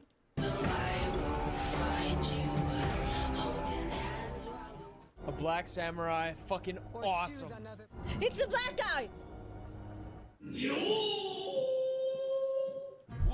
Oh, you did? Okay, Movie Maniac. Okay, yes. If you haven't heard back from Tech today, then hit me up. I'll take it, get you hooked up today. Oh! That's me! Whoa! When they put me in the game, y'all. Okay, so look, I don't think he's going to include me in this section because I've never really, I don't care if it's a black, I mean, it doesn't matter to me who it is. Assassin's Creed to me is a fantasy game, basically, that's kind of semi-steeped in history. When you've got a black guy going, I like being represented in the game, and you've got a white guy who's been represented in the game, in every game almost, since the beginning of video games, I'm going to side with the black guy's take and go, he's a better person to speak to the value of representation for people who have been underrepresented in games. And maybe it is important to them. I can't speak to that. I'm a white guy. I know there's an echo, guys. I can't get rid of it. And you guys have told me it's acceptable. If it's not acceptable, then I'll fix it. But you guys have all let me know there's an echo. And I've basically said, do you want me to stop the stream and fix it? And then we'll get back to it. And everyone said it's not that bad. But if it's unlistenable, I'll get rid of it. Absolutely. I don't want to harm the show or anything, but yeah, I mean, this guy seems to care about representation. He seems to think there's value to it, and the other guy doesn't. Great. You know, whether or not you're bothered by the samurai being a black guy or then it not being a samurai, he's a retainer, whatever, you know, I get it. I mean, if that really bothers you, then of course, don't play the game. I don't give a fuck. I don't give a fuck. I think he looks cool. I think Assassin's Creed, I don't need any of my video games to be historically accurate. That's not what I'm playing this game for. But if that's important to you, then that's great. Go walk away from it. But the idea that inclusion matters, I'm going to believe a black guy when it's a black character. If it's a trans character and it's a trans guy saying it, I'll believe that. I'm not going to believe some straight white cis guy. Why? I can't speak to that. Put me in the game, y'all. No offense to anyone, but I feel like the Asian character has been done enough times. What? So what then? We gotta get rid of Asians playing characters in which the setting of the story takes place in Asia? No. Not a great plan. He's not saying that. He's just saying in this, you know, I mean, come on. My God, this guy's so fucking junior high debate club. No one is saying that. He's just appreciating what's there. And he's saying, I've seen a lot of Asian characters in this role and it's kind of cool to see a black dude. That's what he's saying. And then you jumping to this conclusion. What? So what then? We gotta get rid of Asians playing characters in which the setting of the story takes place in Asia? No, he never said that. And more importantly, and again, I'm not saying this, I have no idea, but I really would love to think, and maybe this cutscene plays to that they are going to speak to the racism. They're probably not, but it would be really cool if the game spoke to, like, we have this little girl, and she clearly is like, I'm assuming what she's responding to is, A, it's a samurai, and it's a black samurai, or a black retainer samurai, or whatever historically you want to call them. It'd be great if the game actually dealt with that othered aspect, but it probably won't, but that would be cool. But we haven't played it. We don't know yet. The setting of the story takes place in Asia? Not a great plan. I know it's not exactly confirmed that if he was a samurai or wasn't, but he's technically the first black samurai. What?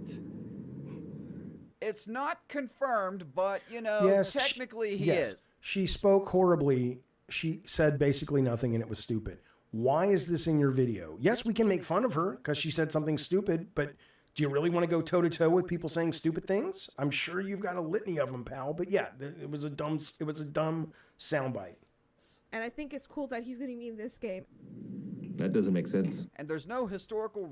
Oh, I think, yeah, and then let's bring crumbs. Carlos says Jaffe is like, I can't speak for black people as he speaks for black people. I'm not speaking for black people. I'm literally saying that that guy was a black guy who said it. He said, there's a lot of Asian people in games in this role, and I like seeing a black guy. The guy who said it was black. I was simply repeating what he said, Carlos. Grums. Okay. Here we go. Let's open this can of stupid, nasty worms. Record that Yasuke was a samurai. He was a footnote in the Nobunaga story, fought in a battle, and was imprisoned. Nothing much was known about him, but Ubisoft decided to make him the protagonist anyway. Because several years ago, they made the decision that they are going woke and they are going to be pushing DEI in all of their games. So Okay, well, again, if you were in a, not that you're in a court of law, but you're drawing these conclusions that, and by the way, Grizzy guy, you may be right. Maybe that's exactly where this came from. Cool or not cool. Your mileage will vary on that, but you can't really, the proper phrasing of this point is, I think because of this commitment they made, this is why you're seeing these decisions, right? You don't really know that. You don't have any data to back up that this decision was tied to this. But it's a probably good 50-50 guess that it was. But the bigger point, though, is just because it was, if it indeed was, the bigger point is, so what? There are, if you don't like it, that's a valid point. If you want to just say, for whatever reason, Assassin's Creeds have always been filled with historical inaccuracies, but this is a bridge too far for me. Whether because narratively speaking, you don't like it, historically speaking, you don't like it, just at a gut level, you don't like it, maybe you're a fucking racist, I don't know why. But whatever reason, at least you can kind of own that because you're explaining your take on it. But there's lots of, again, if you had worked in games or worked in any creative field that you're speaking about, you would know that all art form that's paid for by big companies, you get things called studio notes. For whatever reason, there's always an initiative. When I was working at Sony, Phil Harrison went and saw the movie An Inconvenient Truth back in the 90s with Al Gore. And he sent out an email that was like, I want a lot of our games to start dealing with this important issue. Then he forgot about it like a week later. But for like a week, he was on the high horse of like, this is important, right? And good teams are able to take that, those studio notes, whether it's a movie, a game, whatever, and work with them, and bad teams are not. But the idea that there may have been a studio note that led to this choice is totally irrelevant. What's relevant is this a good or bad choice? Does it help or hurt the game? And it's okay if you think it hurts the game, but speak to that. But you're just throwing shit at the wall that's somewhat tangentially related and acting like you're building some kind of Rachel Maddow quality, or for you, which is probably more of who's the guy who did the 3,000 Mules and got sued because it was inaccurate, but a lot of people thought it was accurate. You're trying to build this case, but you're throwing things to build the case that aren't really relevant to what you're talking about. Going woke, and they are going to be pushing DEI in all of their games. So when the idea for an Assassin's Creed game set in ancient Japan came up, they scoured the history books in search of someone who fit their DEI agenda and then reworked everything about this guy so that they could make him their protagonist. Okay. And these woke gamer SJW types love it. It's just so amazing. I love that he's a foreigner. I love that he represents the player, appreciating these cultures. And I mean, that may or may not be true. I don't know if that's his character, but it's a black samurai, dude. I fucking love that. I love it. Shut up, Meg. Feelings over facts. Describe. No, they're not feelings over facts, you fucking moron. If this guy cannot recognize he is as much of a it doesn't matter. It rubs me the wrong way. Okay, I'm sorry. I want smarter people. His audience that buys his bullshit is as dumb as her audience that buys her bullshit. You guys are both performing. You know that, right? He's playing a role. Here's how I know he's playing a role, because at least one of his videos, if he wasn't playing a role, would be about something positive. Unless he's just the most depressed man in America or in the world and everything he hates. Because every one of his videos is about how bad everything is. He's playing a character just like she is. Don't you see that, you guys? Don't you see that? You fucking 20,000, 30,000 subscribers of Mr. Grizzy. Why is this hard? Grabs these people perfectly. Oh, please pay me, Ubisoft. I'd love to get money. I have been, hey, if you're watching, Grizzy, let me know how this magical transaction happens. I've been working with Tech Protect, our new producer, trying to find sponsors for the show for the last week. It's a big initiative for us in 2025. I will never take money from people who have products I don't believe in, and I haven't played Assassin's Creed Shadows yet. But if you're saying that they are in the market right now to give money to people to talk good about their game, I will talk very good about their game based on what I've seen, as long as I'm also allowed to say if it comes out and it's a piece of shit, I'm going to say that too. So you clearly, because again, you must be a well-researched channel, otherwise you wouldn't be putting out things and lying to your audience or hoping your audience isn't smart enough to actually do any, fact checking. You must know that these things exist, these relationships, right? Please tell me how I can get one, because I'd love to make more money by talking about things I love. But anyway, let's continue. As you're trying to sell this game so hard, is Ubisoft paying you? Why can't we enjoy things? I think it looks cool, man. It does look cool. So I just went to a special event in LA and don't fucking put my shit with their shit. I didn't go to a special event in LA. I didn't get to play the game early. I've never been paid a dime from Ubisoft. Why are you lumping my content in with these people? One could argue that there is a level of defamation, and I'm not a sue happy guy. I'm not teasing that. I'm just saying that you might want to think about, like, a jury could watch this and go, this guy in the yellow shirt, this guy called Jaffe, is being put in two sections. One is a section, the first one about fake hype, and the second one, he's being put in a section about shilling for a game. And one would assume that in a jury situation, they would say, oh, Mr. Grizzy clearly was saying Jaffe is in that category in 1, and Jaffe is in that category in section 3. And he also clearly is important enough to make the point of the video, woke gamer shills defend Assassin's Creed Shadows and Ubisoft despite multiple delays, because he actually is starring in the thumbnail. Interesting. One would assume, not because you would be afraid of a lawsuit, but because you would have more respect for your 30,000 fucking subscribers on YouTube, that you would do your research before you attach people and end up defaming them in your videos because you're putting them into sections that they don't belong in. Now, let me be very clear. I am not making a threat regarding suing you. I will not sue you for this. I know there are people who will, and depending on the case, they have every right to, and they have my support. I'm not bringing it up because I want you to think that I'm making a veiled threat that I will sue you for defaming me. I'm bringing it up because I want your audience to see how shit you are at your job. All right, let's keep going. In my opinion, look what I did. See, I'm a smart guy. Objectively, are you shit at your job? I don't know. Subjectively, I think you're shit at YouTube. By Ubisoft, where they were showing off Assassin's Creed Shadows early. I am an Ubisoft partner. This is not sponsored by them. I just watched this trailer on YouTube. I don't get anything from them. Occasionally I get a free game code. I don't get that This either. isn't one of those times. Well, you are definitely trying to earn it with cringe fake reactions like this. We are the shadows. Here's the thought, Ubisoft, don't send me a code. You want to pay me? I'll put an ad up. I'll speak about your game, and I'll make it clear it's a paid advertisement. I don't want your fucking codes. How about that? Yves Guillemot, you were overseeing a company that had apparently alleged all kinds of horrible sexual harassment and sexual assaults and toxic behavior.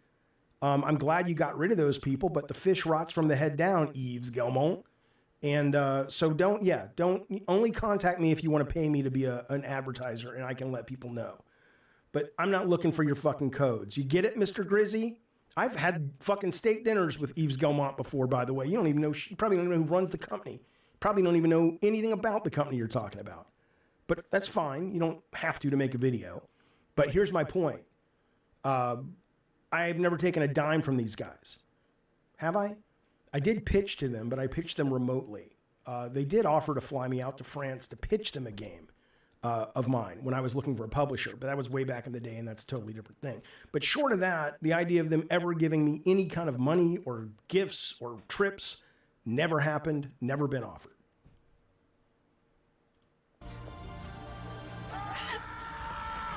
I got a Christmas gift from @Ubisoft. Cool. Merry Christmas, Outlaws. Thank you so much. Yep.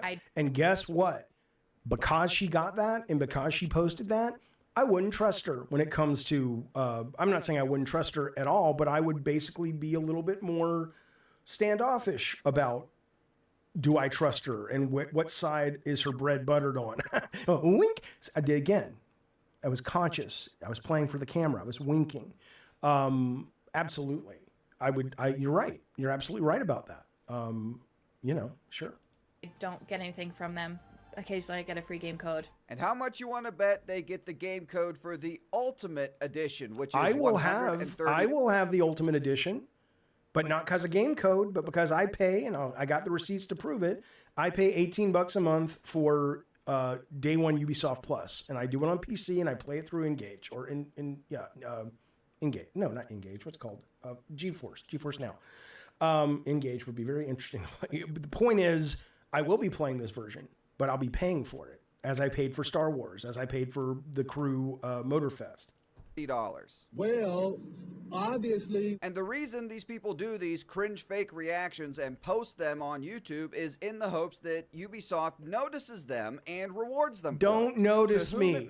Don't notice me, Ubisoft. Yves Guillemot did a wonderful thing as CEO, but he also resided over that company and lorded over that company when a lot of people were being assaulted or allegedly assaulted. I don't want you to notice me. Do not fucking look at me, because maybe I'll then get assaulted by Guillemot. He didn't. I don't think he's accused of it, but people in his company. Nobody's looking for a fucking code. I'm 53 years old. You think I need Ubisoft to notice me and send me a fucking gift package for Assassin's Creed? What's the matter with you? A concern. I would love to cover gaming events and hands-on demo events on my channel and socials. I know I'm still a small fry, but I'm growing. Sincerely, a creator who's jealous of missing out on the Star Wars Outlaws event. Also, at Ubisoft, I'd love to be considered. Why am I in this video, Grizzy? Shadows. Why the fuck am I in this video? It's gonna be so good. It's gonna be so good. It's gonna be so good. Holy shit. Ubisoft butters up and gives access to shill influencers in exchange for praising their games. They did it for Star Wars Outlaws, which I covered in another video.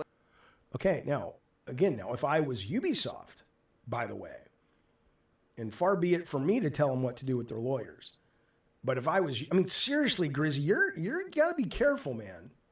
I hope you have insurance. I have insurance through my company. But when I started a YouTube channel, I'm like, people crazy, people litigious motherfuckers. I'm not one of them. I'm not making a threat. What I'm telling you is, if you're going to accuse Ubisoft of paying, this is illegal now, or you will get fined by the federal, the FTC for this. This was a big brouhaha, and there are penalties in place now. So if you are comfortable making a video saying Ubisoft has paid influencers to go to LA and visit Disneyland as part of the marketing campaign, and then what you just said is pretty fucking dangerous if you don't have proof to back it up. Listen to what you said. Good. It's gonna be so good. Listen to this. It's gonna be so good. It's gonna be so good. Not that. Holy shit. Your line. Ubisoft butters up and gives access to shill influencers in exchange for praising their games. That statement could get you in a great deal of trouble if you don't have evidence to back it up. We know they paid for them to go around, but did they say, if you come here and if you get whatever it is you're saying they got, a visit, a trip, this, that, and the other, you have to praise our game. And if you do that, you don't need to put this is a paid ad. If you don't have evidence that that occurred, then I would recommend re-editing this video and removing that one line. Not that I'm a lawyer, go talk to Hogue, but I'm pretty sure from my lawyers that you just you got to be careful with that line. I'd get rid of it if I were you, but far be it from me to tell somebody who clearly does his research what he should do. They did it for Star Wars Outlaws, which I covered in another video. Link to that below in the description. And they're doing it here for Assassin's Creed Shadows. Oh, that's two accusations. Now he says he has proof that it happened for Star Wars, and he has proof that it happens for Assassin's Creed. That's two. That's twice. Ubisoft asked me to come check out the new Assassin's Creed Shadows at a special event in LA. I just couldn't say no. But remember, everyone. But wait, did he say they asked me to come to LA and check out Assassin's Creed Shadows in order in exchange for good press? Don't know. This is not. He must know. Not payment. I'm not being paid. I'm just doing this because I enjoy the game.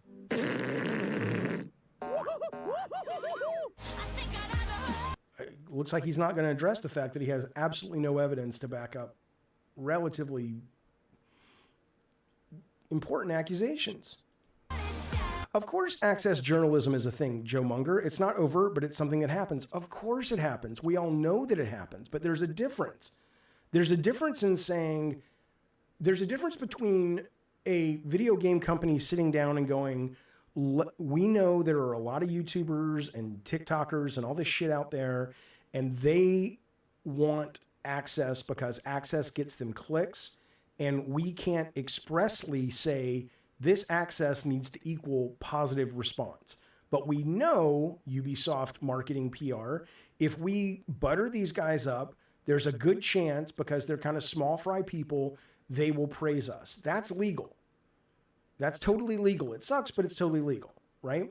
That's different than saying Ubisoft buttered these people up in exchange for positive responses, because that is now making an accusation that there was a deal between the influencer and Ubisoft that if we give you this, you advertise and shill our product. And that comes with hefty FTC fines. And I guarantee you that hasn't happened.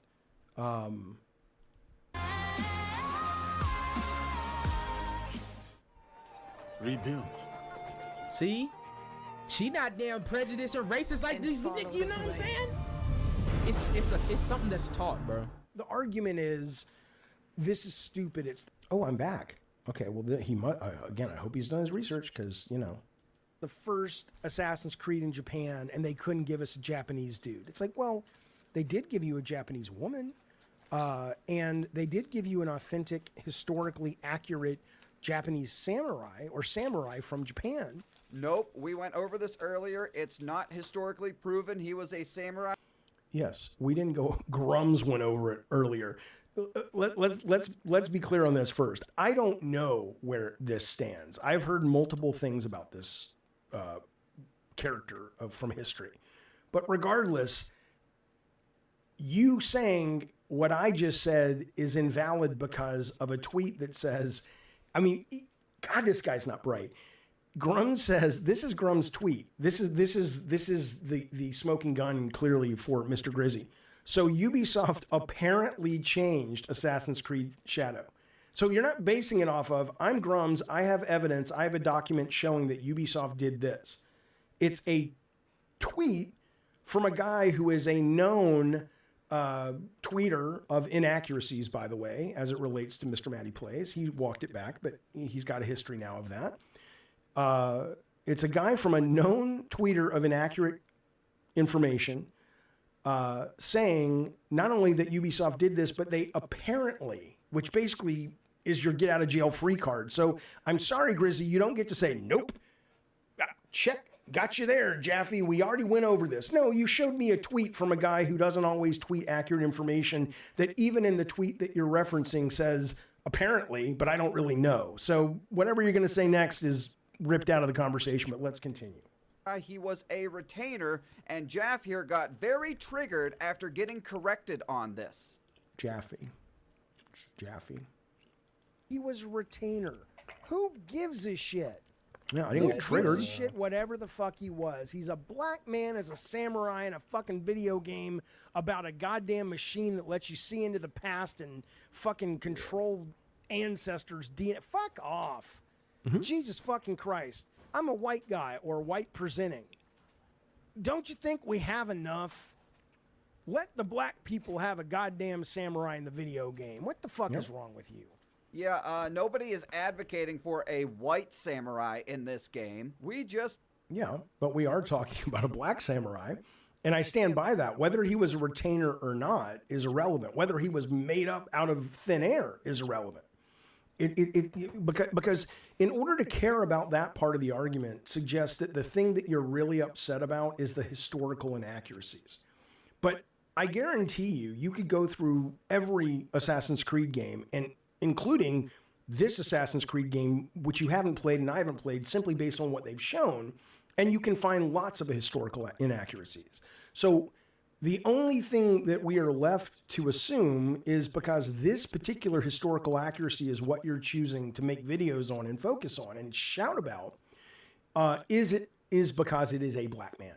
Not because, you know, if you were a professor of history at Yale and you're like, I have been so impressed by Assassin's Creed when they brought out Da Vinci in Assassin's Creed 2, or they deal with the Greek, the ancient Greek, not just the myths, of course, that didn't happen, but the philosophy about them, all of that was so well researched, and now I'm disappointed in Shadows because they didn't do that. Okay, cool. But that's not your argument, because where are your complaints about all the other historical inaccuracies in the game and in the series in general? They're nowhere. Okay, so no to whatever else you're going to say next, but, you know, fuck it, we'll keep going. See what Ubisoft is doing. It's clear as day that they are pushing a political identity politics agenda. I think he's a cool looking character. I think she's a cool... Okay, well, is that your argument? Is your argument that they're pushing a political... Let me go back. I'll let you say it yourself. See what Ubisoft is doing. It's clear as day that they are pushing a political identity politics agenda. Okay. I'm not saying they are or aren't, but if they are, okay. And by the way, if you don't like that, okay. Or if you don't have a problem with it, but you don't like the way it's written, okay. But then just say that. Man the fuck up, or it's not even a man issue. It's not even a guts issue. It's an issue of you not sitting down and going, this makes me angry. Assuming it really does. Assuming you're not just making videos to complement the other videos on your channel that are bitching about any and everything. But assuming this actually did, you know, put a bee in your bonnet, Grizzy. Why didn't you do the work then of sitting down and going, this makes me angry, and I need to figure out why it makes me angry before I just start espousing horse shit and going, it's these reasons, right? Because maybe it is an agenda, but there's a lot of agendas. You think, do you think when movies get funded by different investors, individuals, and companies, they don't come with agendas? You probably don't know about them because you don't notice them, because there's not money in making a story about China demanded that that if the movie's going to be released in China, they want to take out these 3 lines of the script that paints China in a bad light. That happens all the time. No one complains. Some people complain, but you don't complain. Or if India gives you your financing and there's a pro-Pakistani message, maybe they're going to go, yeah, we want to fund this movie for you, but could you maybe not be so hard on the Indian-Pakistan, you know, issues, right? This is, and it goes everything from that to the investor's daughter really likes Ewan McGregor, so put him in the role. It's been happening since there's been paid for art, that the people who pay for it have influence over the art. So yes, it may be coming from that, but explain why it's bad if it is. It's not a smoking gun that it might be coming from that. Okay, so what? Anyway, let's see what I have to say, because it's clearly more research than what this guy has to say, in my opinion. I think this day that they are pushing a political identity politics agenda. I think he's a cool looking character. I think she's a cool, sexy looking character. She's a sexy ninja lady. Hold on one second. Okay, let's be clear. I look the way I look. I'm at best, on my best days, an average looking guy. I've seen what you look like. You're at best, we're equals. At worst, you're not an average looking guy on your best day. Don't fucking judge who I want to fuck. I think she's a sexy ninja. It may just be the fact that she's a ninja. A woman Japanese ninja may be all I need. I'm not going to sit there and be some kind of, and no offense, but when men got to the point, especially men that look like you and me, got to the point where we can judge women like we're Eddie Murphy and Boomerang, kicking women out, most beautiful woman in the world, but we kick her out of bed because she got a bunion on her toe. I don't know when that started, but you, sir, are in no position to have any opinion. A woman looks at you nice. You say thank you, and you pray to whatever God you pray to that you got some attention that day from a pretty woman or a woman at all. Don't fucking put a clip up like you're judging who I'm going to bed with, you stupid motherfucker. Jesus Christ. I'm not Jaffe. Benjamin says, Jaffe, be nice. Grizzy has fucked an assortment of beautiful pillows. He may have. That's true. That's fair. Japanese, really, Jaffe? So maybe you'd have to ask a Japanese guy and go, hey, does it bother you that... Because the argument is this is stupid. It's the first Assassin's Creed in Japan, and they couldn't give us a Japanese dude. It's like, well... Well, to answer your question, they hate it just as much as we do. I don't... 5.4K likes to 57,000 dislikes on the trailer. Okay, so what you're saying is, first off, all those dislikes are coming from just Japanese people. And again, they may not like it either. Cool. They have a right to not like it. They have a right to not buy it. But that's not germane to what the issue of your video is about. I like it, and I'm not shilling for it. I'm not defending it, and it doesn't need defense because there have been delays. That's what your video is about. But yes, is it possible that the people who think like you outnumber in the gaming space the people who think like me, and this game's going to come out no matter how good it is because he is a black samurai? That is a bridge too far. It's very possible. I hope not, assuming it's a good game, but sure, of course it's possible. Why is that what this video is about? I mean, it's not what the video is about. What a shock.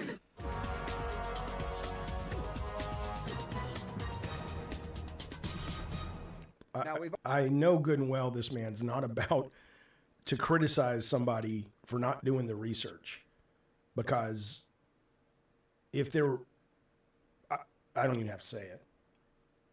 I don't have to say it. Already touched on the historical inaccuracies of this game already, but it's important to realize that some of these people actually look at what we got in this trailer as historical fact. I would bet a lot of people don't know that there was a black samurai. Yep, this was a samurai based off of history. Like, he's got a really cool story. And they are absolutely doing their research. They literally went to that province. They're looking at everything they possibly can. And so you know it's going to be respectful. Few moments later. Ubisoft gives a lengthy apology for Assassin's Creed Shadows not being 100% historically accurate, and that their Assassin's Creed games are not meant to be a factual representation of history, but, quote, historical fiction. And by the way, I don't care, but B, I never said. What I said was I heard he was a real samurai, and then I've heard people say, no, he's not. And then I saw Ubisoft's comment, which they're putting up on this guy's video, saying, while Yasuke is depicted as a samurai in Assassin's Creed Shadows, we acknowledge that this is a matter of debate and discussion.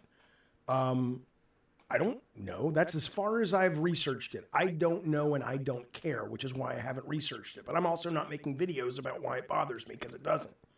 But if it turned out this is a real assassin, or a real samurai, great. If they said we made this up, we pulled it out of our butthole because Yves Galmont walked in and said, give me black person for DEI. He doesn't talk Japanese, but that was my French version. I don't know why. Then I would say, okay, cool. I don't care. And more importantly, I don't think you should care. The fact that you do care makes me question your motivations, because who gives a shit? Who gives a shit? Right? I understand why the people in Japan were upset because the way the shrine or something, there was a depiction in the game or in some press event of a shrine, and the shrine is a very holy thing and it was disrespectful. That I can go, okay, I'm not a religious person, but I can understand that. But okay, so they made a black samurai. They also, made a machine that lets you live your ancestors' experiences through their DNA. Who gives a shit? It's ridiculous. Fiction. And they are absolutely doing their research. It's literally so bad that they've offended Japanese people and thus have had to delay the game So this is that thing he does in his videos. I think what he's talking about, now again, he may be talking about the samurai as well, but this headline is also speaking to the shrine issue. And I don't know which one he's talking about. If he doesn't bring up here's what I'll tell you again about, is this guy an honest broker, Mr. Grizzy Subs? If he brings up the shrine, then he's in the clear. But if the whole video, he's only focused on the black samurai as being the thing that the Japanese folks don't like, and then he shows you a headline, and multiple headlines like this talk about the shrine being a big bone of contention, then once again, he either doesn't do his research before he speaks to you, which should be disqualifying if it were me, or he simply doesn't care because he just wants to make you angry and tell you what he knows you want to hear, which is fine to go to people who tell you what you want to hear. But don't you want to go to people who tell you what you want to hear that you also know you're getting the facts from? I think you should. I think you should. Japanese people and thus have had to delay the game multiple times. So whatever. Wait a minute. Wait a minute. Have had to delay. Are you now saying this is what's caused the delay? Tell me he didn't just link that. Not being 100% historically accurate, and that their Assassin's Creed games are not meant to be a factual representation of history, but, quote, historical fiction. And they are absolutely doing their research. It's literally so bad that they've offended Japanese people and thus have had to delay the game.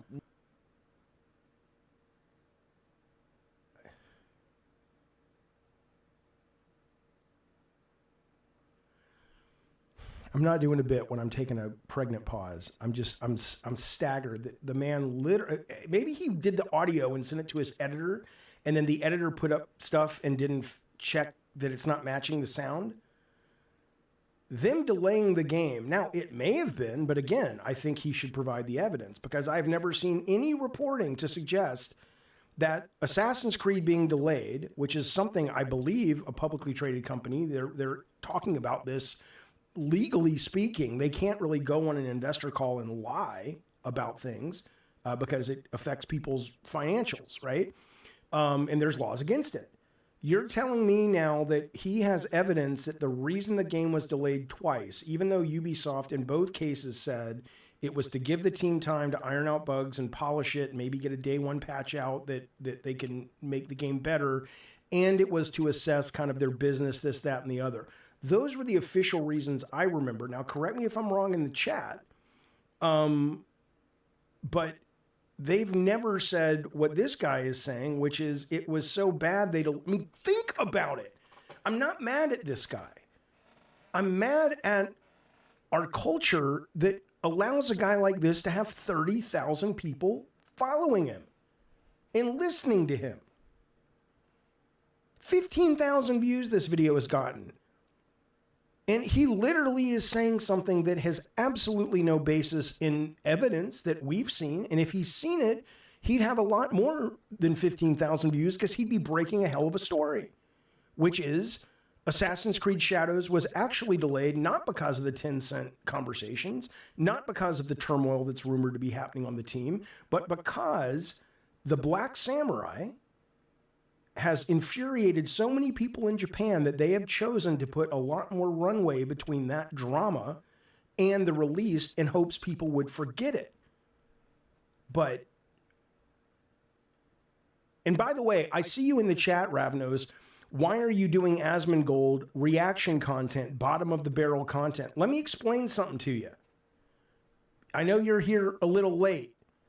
I'm not responding to this because I just want to respond to it. Here's the thumbnail, bitch. Who do you got there? Who do you got there, Ravnos? Who's on that? Yeah, it's your Papa Jaffe. Who's being called a woke gamer shills defend Assassin's Creed? And if you had gotten to class on time, sir, you would have understood that I am marbled all throughout this video. I am being pulled into his shit and being called things in sections of this video that he has absolutely no evidence that I ever said. Why can't we enjoy? Oh, but let's assume though, and they couldn't give us jack. Let's keep going. Actually, look at what we got. Apology for that their Assassin's Creed games are not meant to be a factual representation of history, but, quote, historical fiction. And they are absolutely doing their research. It's literally so bad that they've offended Japanese people and thus have had to delay the game multiple. How is he not being sued? I don't want him to be sued. We're too sue-abby, but how are you so ballsy, Mr. Grizzly? If anything else, I got to give you that you will go after I don't know what their value is, but a insanely valuable, powerful company when it comes to lawyers. And you will just throw it out there, some bullshit statement about why something was delayed, and you're attributing it to something negative, and you're just like, no one's going to touch you. You got some balls or you're a fucking moron, sir. Times. So whatever the reasoning for Shadows being delayed, hopefully it makes for a better game. Not gonna happen! No, not gonna happen! However, I am confident that all of these people will be back defending this game. However, Let's just be clear. I'm not suing anybody. But again, when he says all of these people, who does he cut to?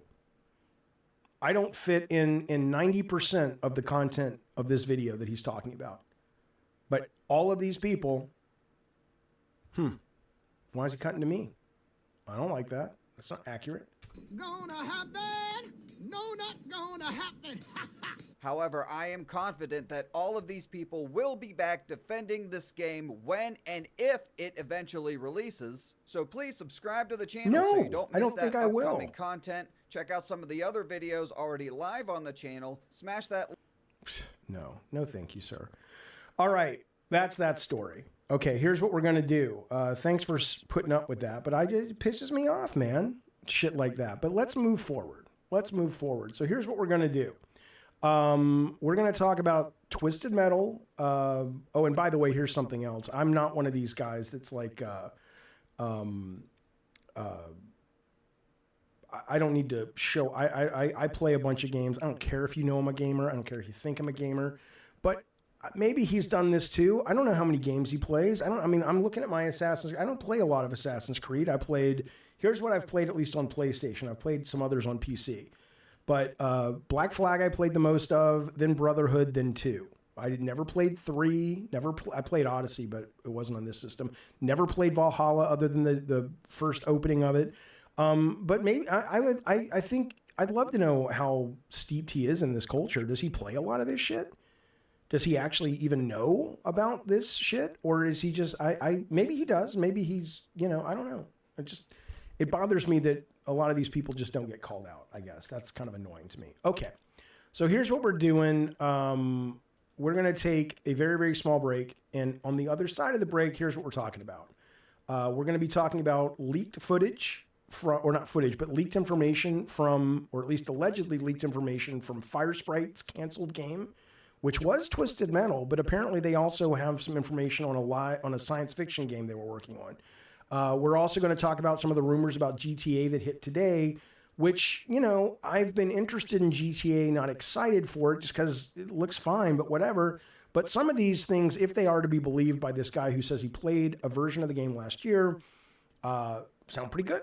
So we're going to do that. But before we do that, we're going to jump into a very quick break. I will be back in 5 minutes and 40 seconds. I hope you'll stick around or come back because we got lots more fun stuff to talk about on the other side. But here we go. Let's take a break. I got to pee. I need a new Diet Coke. Blah, blah, blah, blah, blah. See you on the other side. Here we go.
8 years ago, Swapfire twisted your mind on Wii U. And right now, it's officially back in action on Steam. Beam into the mind-bending world of Swapfire and duke it out in the greatest game show of 2139. Shoot your opponents to swap spots so you can outwit and outmaneuver each other in Swapfire's arenas. Fly solo or with up to 4 players via split screen or Steam remote play together. And keep the contest going with 9 game modes to unlock. Scan the QR code on your screen to secure Swapfire today.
Welcome back to the show. I have not fixed the echo. I don't know what's going on.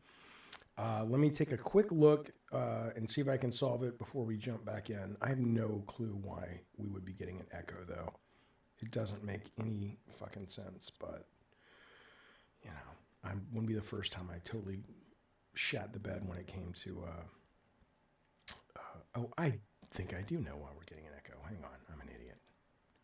Hang on. Un momento. Is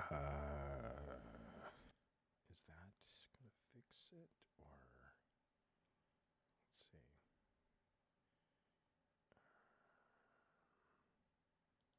Let's see if this fixes it.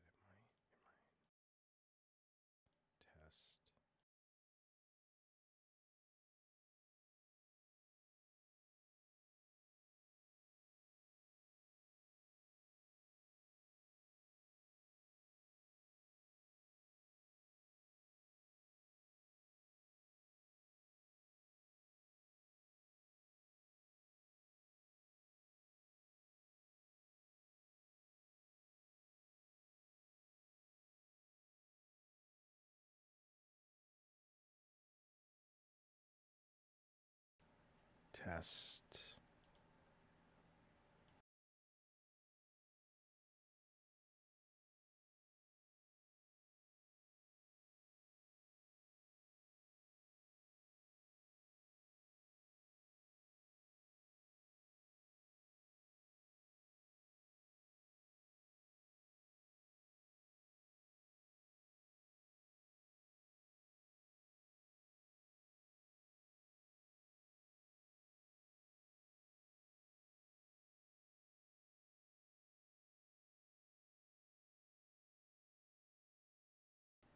Okay.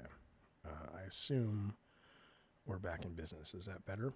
Yeah, it's A Quiet Place starring me. Shit up. Is that better? Are we good? Please tell me we're good. Hello. Good. All right.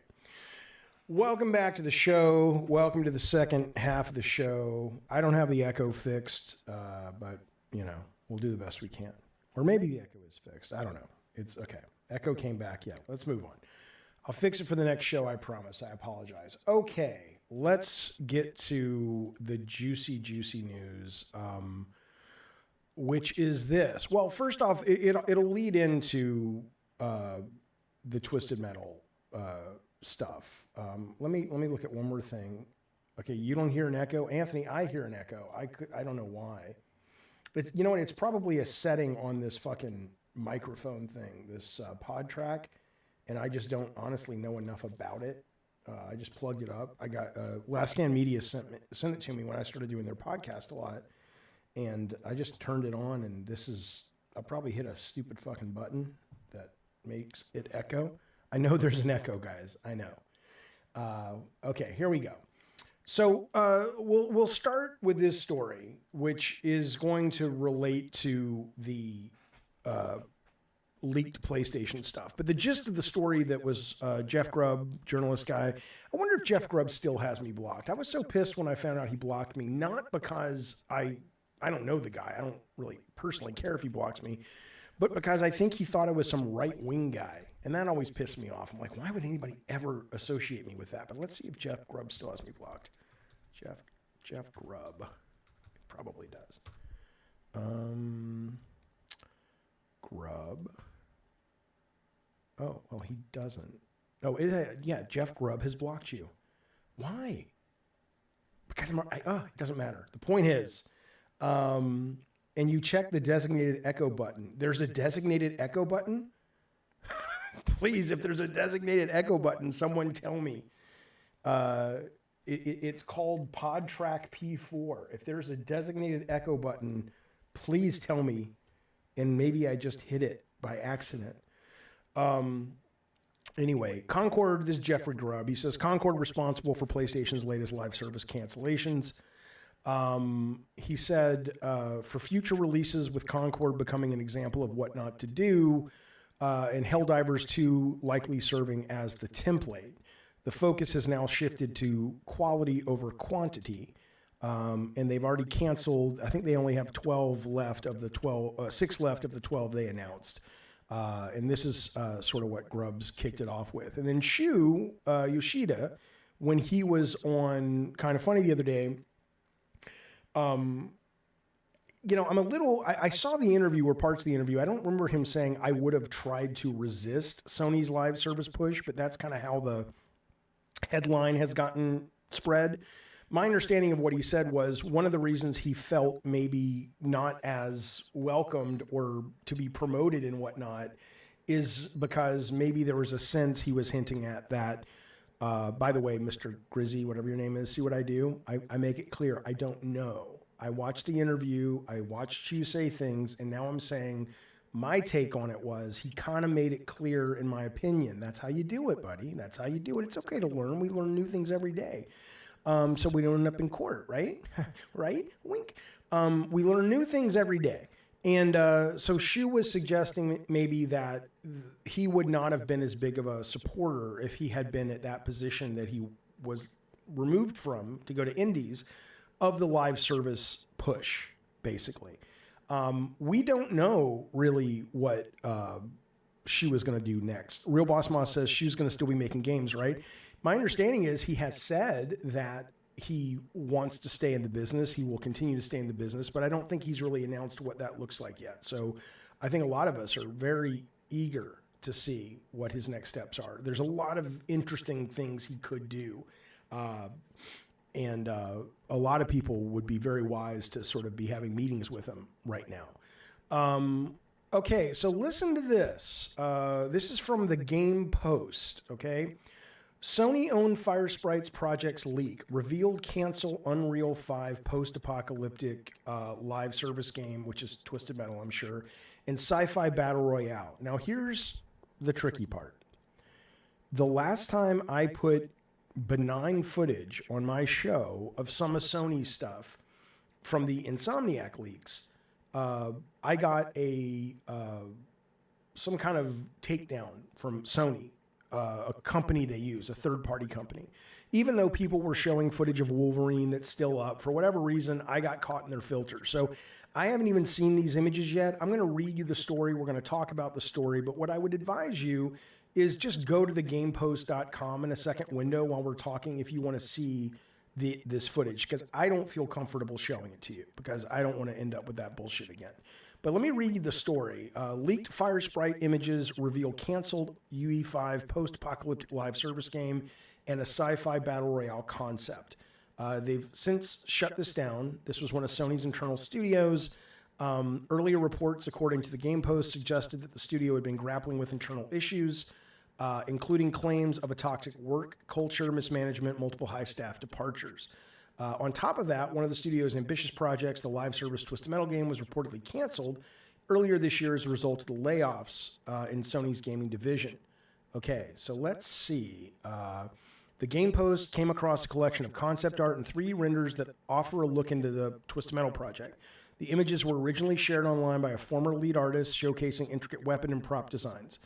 The first set of images come from a post-apocalyptic game described as a live service title, according to the Post. The project was being developed using UE5, pushing for high visual fidelity. Unfortunately, it was canceled. Okay. So now I am looking at the images. Let's see. As you can see, these weapons are designed to look war-torn and post-apocalyptic. The Post reads, adding to the immersive atmosphere. Interesting, the project's cancellation draws parallels to rumored Twisted Metal, which we know they were doing. The former artist sheds light on the project, saying, I took on the role of lead vehicle, weapon, and props artist for this title. And they're just, right now, they're just showing guns, right? I don't see, there's like a Hellfire missile, a pistol, a welding gun, a machine gun. Check out the shared concepts of the weapon for this cancel. Okay, so right now, so all we're looking at right now are, if you go over there and you look at these, we're looking at guns. There's like not bolted to cars. There's no car combat yet. I'm just scrolling through. There's tons of these, by the way. There's a really cool high fidelity looking missile that would have been a cool kind of power missile to fire off if this was from Twisted Metal, which it looks like it was.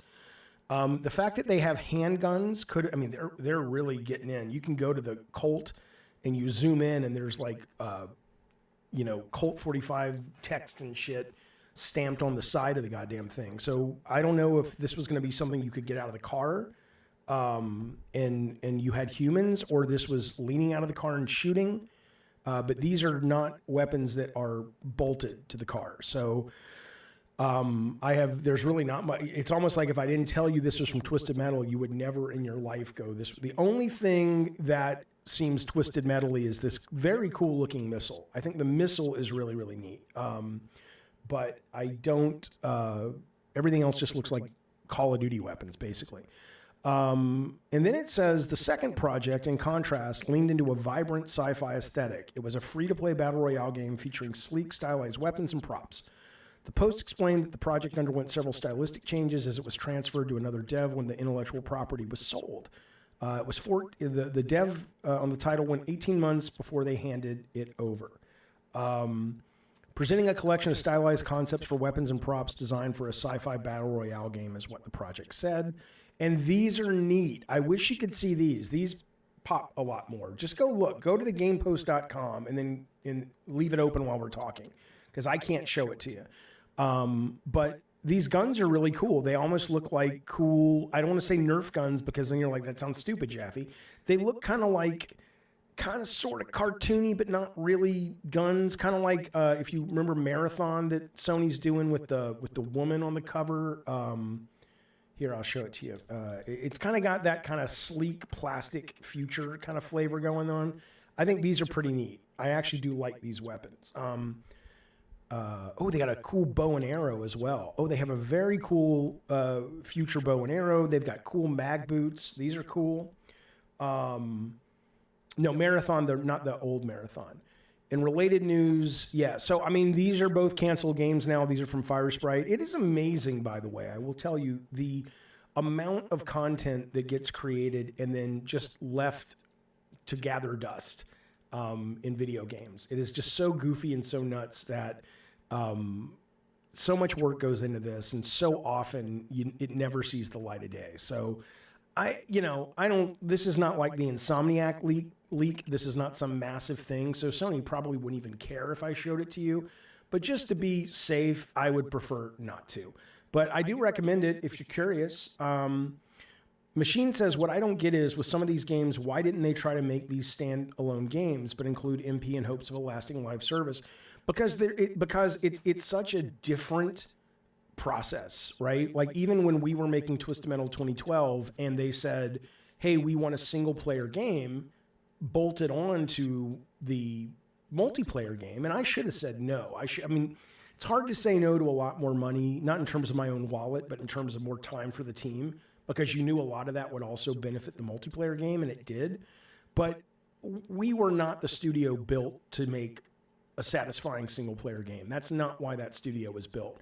And so the idea of just saying, hey, why not take all these and turn it into a single player game? You could do that if enough content had been created. Like I look at what I assume is a great deal of content for Last of Us factions. And I'm assuming that shit's going to get used somehow, whether, it's hard to imagine that those guys don't say, that those guys at Naughty Dog don't have a small enough team that Neil says, you know what, guys, let's take a 4-hour story of a side character. We have 90% of the content made.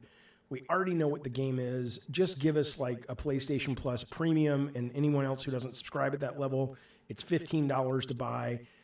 It's a skeleton crew of 10 people for 10 to 14 months just making a really cool side story in The Last of Us.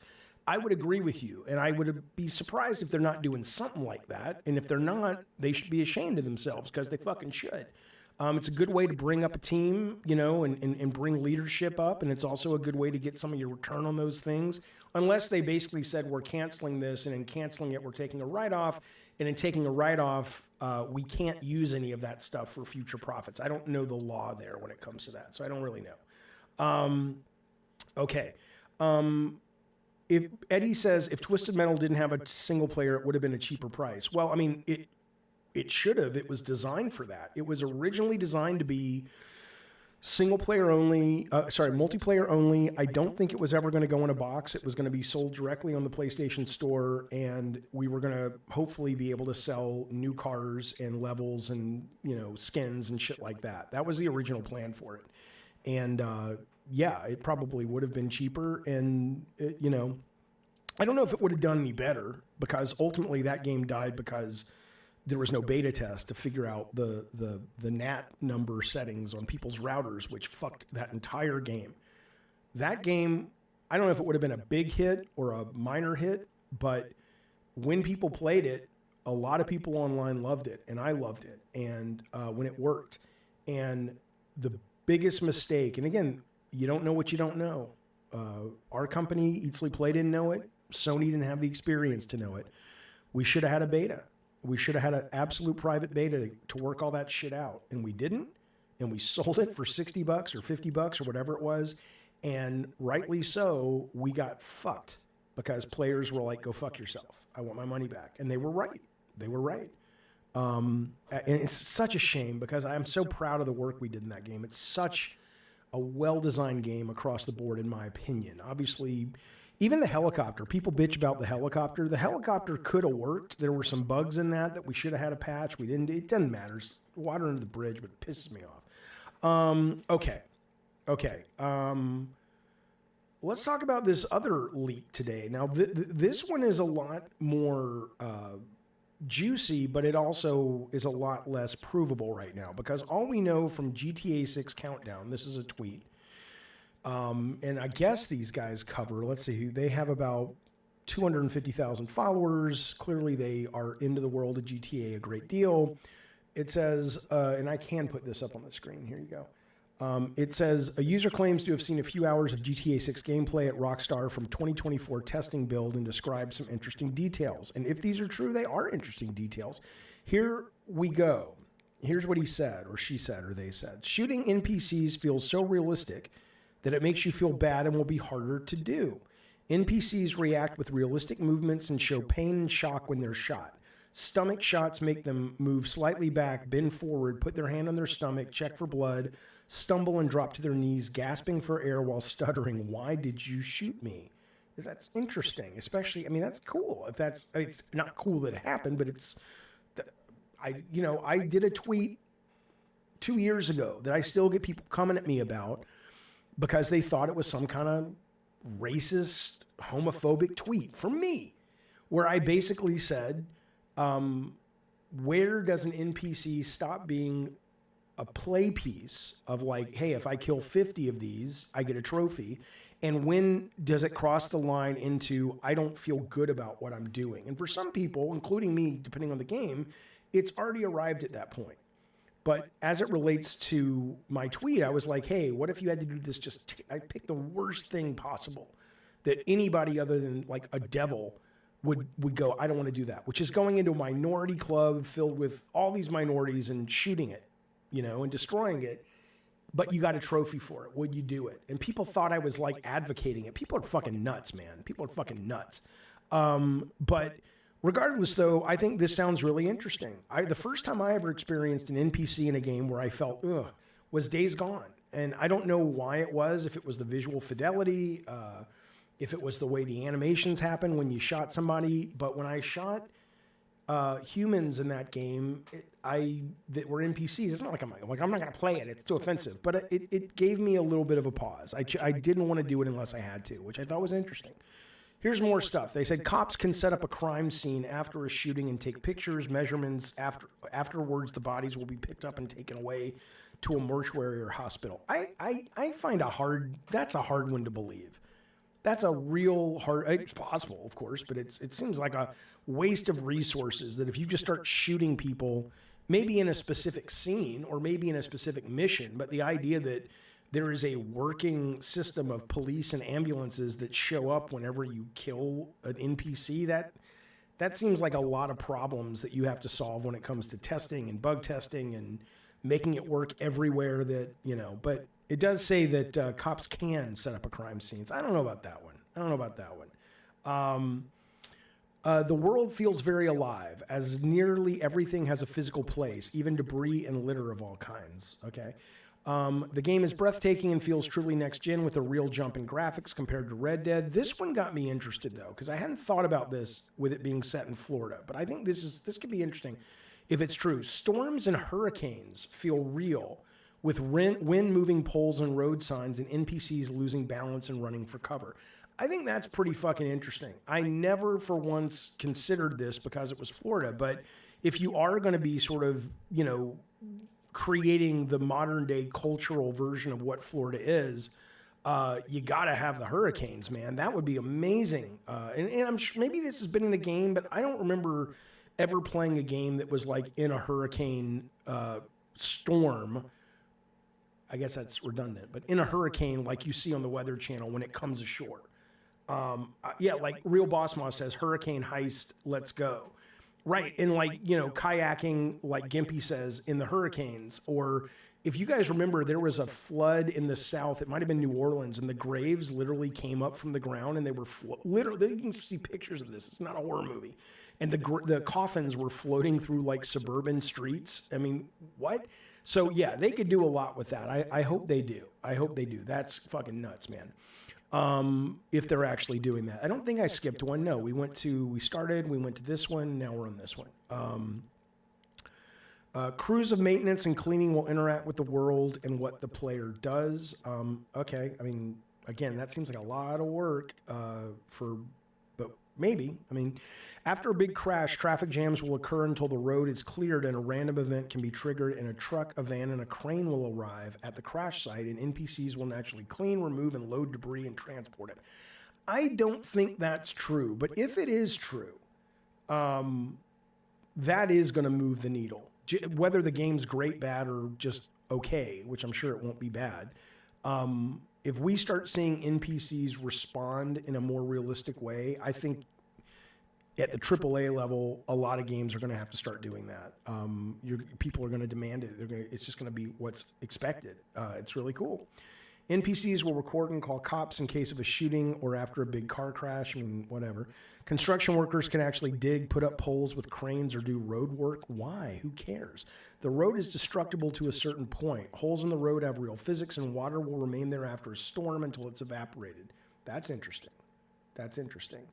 Necro says the coffins floating up are true. Yeah, I've seen pictures. He says, I worked with a blacksmith that went to help. He collected a bunch of the loose coffin nails and forged them into art pieces that I have a few of. That is amazing. That is amazing. Warrior says, okay, I haven't played Red Dead 2 yet. So he says they are trying to up the realism of Red Dead 2.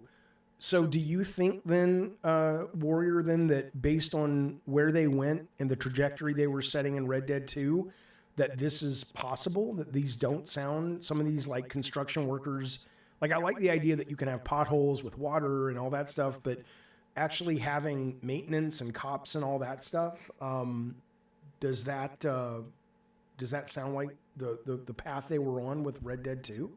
Because that would be cool if this is real, if these leaks are real. Realistic driving physics. Each vehicle has its own feel and extra weight. Well, they always do that. Extra armor, passengers' bodies in the trunk will push the rear end down. Car physics are similar to a simulator, and cars can bend or cut in half after hitting a thick pole. Yeah, Real Boss says it does seem viable that there are horse testicle physics depending on the weather in Red Dead. Buildings cannot be completely destroyed, but to a certain degree, players can destroy their doors, windows, walls, and roofs. This guy's pointing out deflated tire due to extra weight on the front in that image. And I guess here he's pointing out the trash in the street in that image. Wayne B says, our Red Dead had construction of railways. It was cool and cutting trees down too. Warrior says it's an interesting idea, but will it get in the way of the gameplay, the fun? It could. I mean, it could be like, that's the thing. Like, I could see these things happening in planned missions, but the idea that every time you just do anything, there's a natural AI NPC response to it that is that big of a burden for the team of like, okay, every section of the map has to be able to have crews come out and work on them. I mean, that seems weird. Eddie T says there should be in-game TVs that play full shows and movies.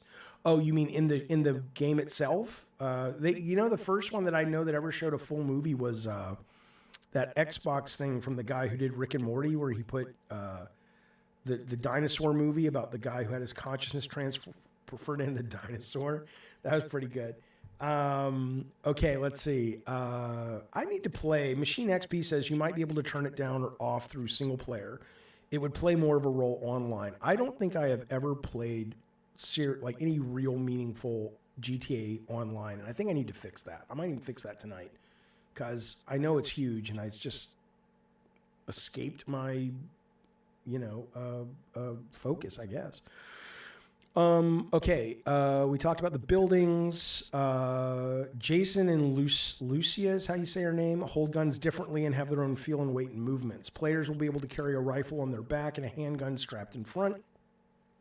Players can have multiple van car inventories with closed weapons and attachments. What? Clothes attached to the car? I don't understand that sentence. Stealth elements like crouching, going prone, hiding handguns under your shirt, and many things similar to Hitman or Ghost Recon. Okay. One pump, I'll let you know if I'm going to go on. I got to see if I even own it. I'm sure I do, but I may have giving it to my kids when they were little and they broke the disc. I got to get a new one. Clothes have their own physics. When you draw a gun, clothes interact with the hand. You can see the skin underneath. They're both separate. Clothes tear, get dirty, sweaty, wet, bloody, and react to knife cuts and bullets. That's cool. The user, Pebble Star, answered a few questions on his post and even more details. He says there will be a National Guard army at the max wanted level. You can ride horses, which are available at farms in rural areas. NPCs are conscious about the player, and they can be robbed or intimidated into putting their phones away if they're recording videos of you that could appear on social media or news. Police AI is smart as they work in groups, communicate with each other, and split into 2 or more groups. I mean, you know, look, like I've said, I made a video a few weeks ago saying I was interested in this game, but I wasn't excited by it. I would be very, if these leaks are true, I'm certainly excited about doing a heist in a hurricane, or doing like missions in hurricane weather. I'm certainly excited about, you know, what is the emotional and mechanical response to NPCs that have such a sense of agency and respond to your actions in such a way that will it simply just feel more immersive than any other game because of that? Will your sense of how you interact with them change? Or, you know, I think all that stuff's really cool and all that stuff's really interesting if it's true. So I think this is, you know, short of Rockstar giving us any news, at least it's nice to get something, even if it turns out to all be bullshit. But I hope it doesn't, because I do think this sounds pretty cool. I wonder if this will be the last GTA of our lifetime. Jesus, One Pump Man. I hope not. I mean, you know, you plan on dying soon? I certainly don't, but you never know. Hopefully, Necro says they bring back the full 6-star wanted level and cops won't shoot wildly with just 1 star like in GTA 5. I mean, what are the biggest complaints mechanically about GTA 5? Is it still the shooting? I know they did an auto lock. They've always had an auto lock. I mean, I think, what are the things that people who really were serious about GTA are hoping they fix? Like, I personally hate the way cars drive in GTA, and I always have. But I know clearly people don't have a problem with it like I do. But I find them very squirrely, and I understand that certain cars drive different, but I still think they're really squirrely and hard to control. I feel like a small team could do a Vice City-sized knockoff these days, says Gimpy. Probably, yeah, absolutely. It's so much easier to make, you know, the gap between what small teams used to be able to do, which were very simple, and now what small teams can do is fucking nuts, man. So Machine says their shooting has always been not so great. That's with all Rockstar games. I wonder why though. I wonder why that's so hard for them. And I wonder if that could be something that starts that way, but you can level your character up and, you know, get proficient, and then it becomes really good to shoot. Yeah, Necro says character movement was sluggish in GTA 5 kind of because it was so animation heavy. Yeah, you know, that's the thing, man. You gotta, the better your animations are, the more fluid they are, the more realistic they are, the less control the player has often, which sucks.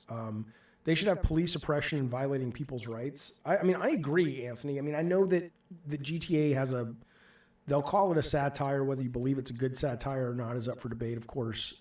But I would love, and maybe GTA is not the brand for it, is my point. But, you know, there's a lot of negative shit that's gone down that I'd love to see a game like GTA, but maybe a different brand deal with.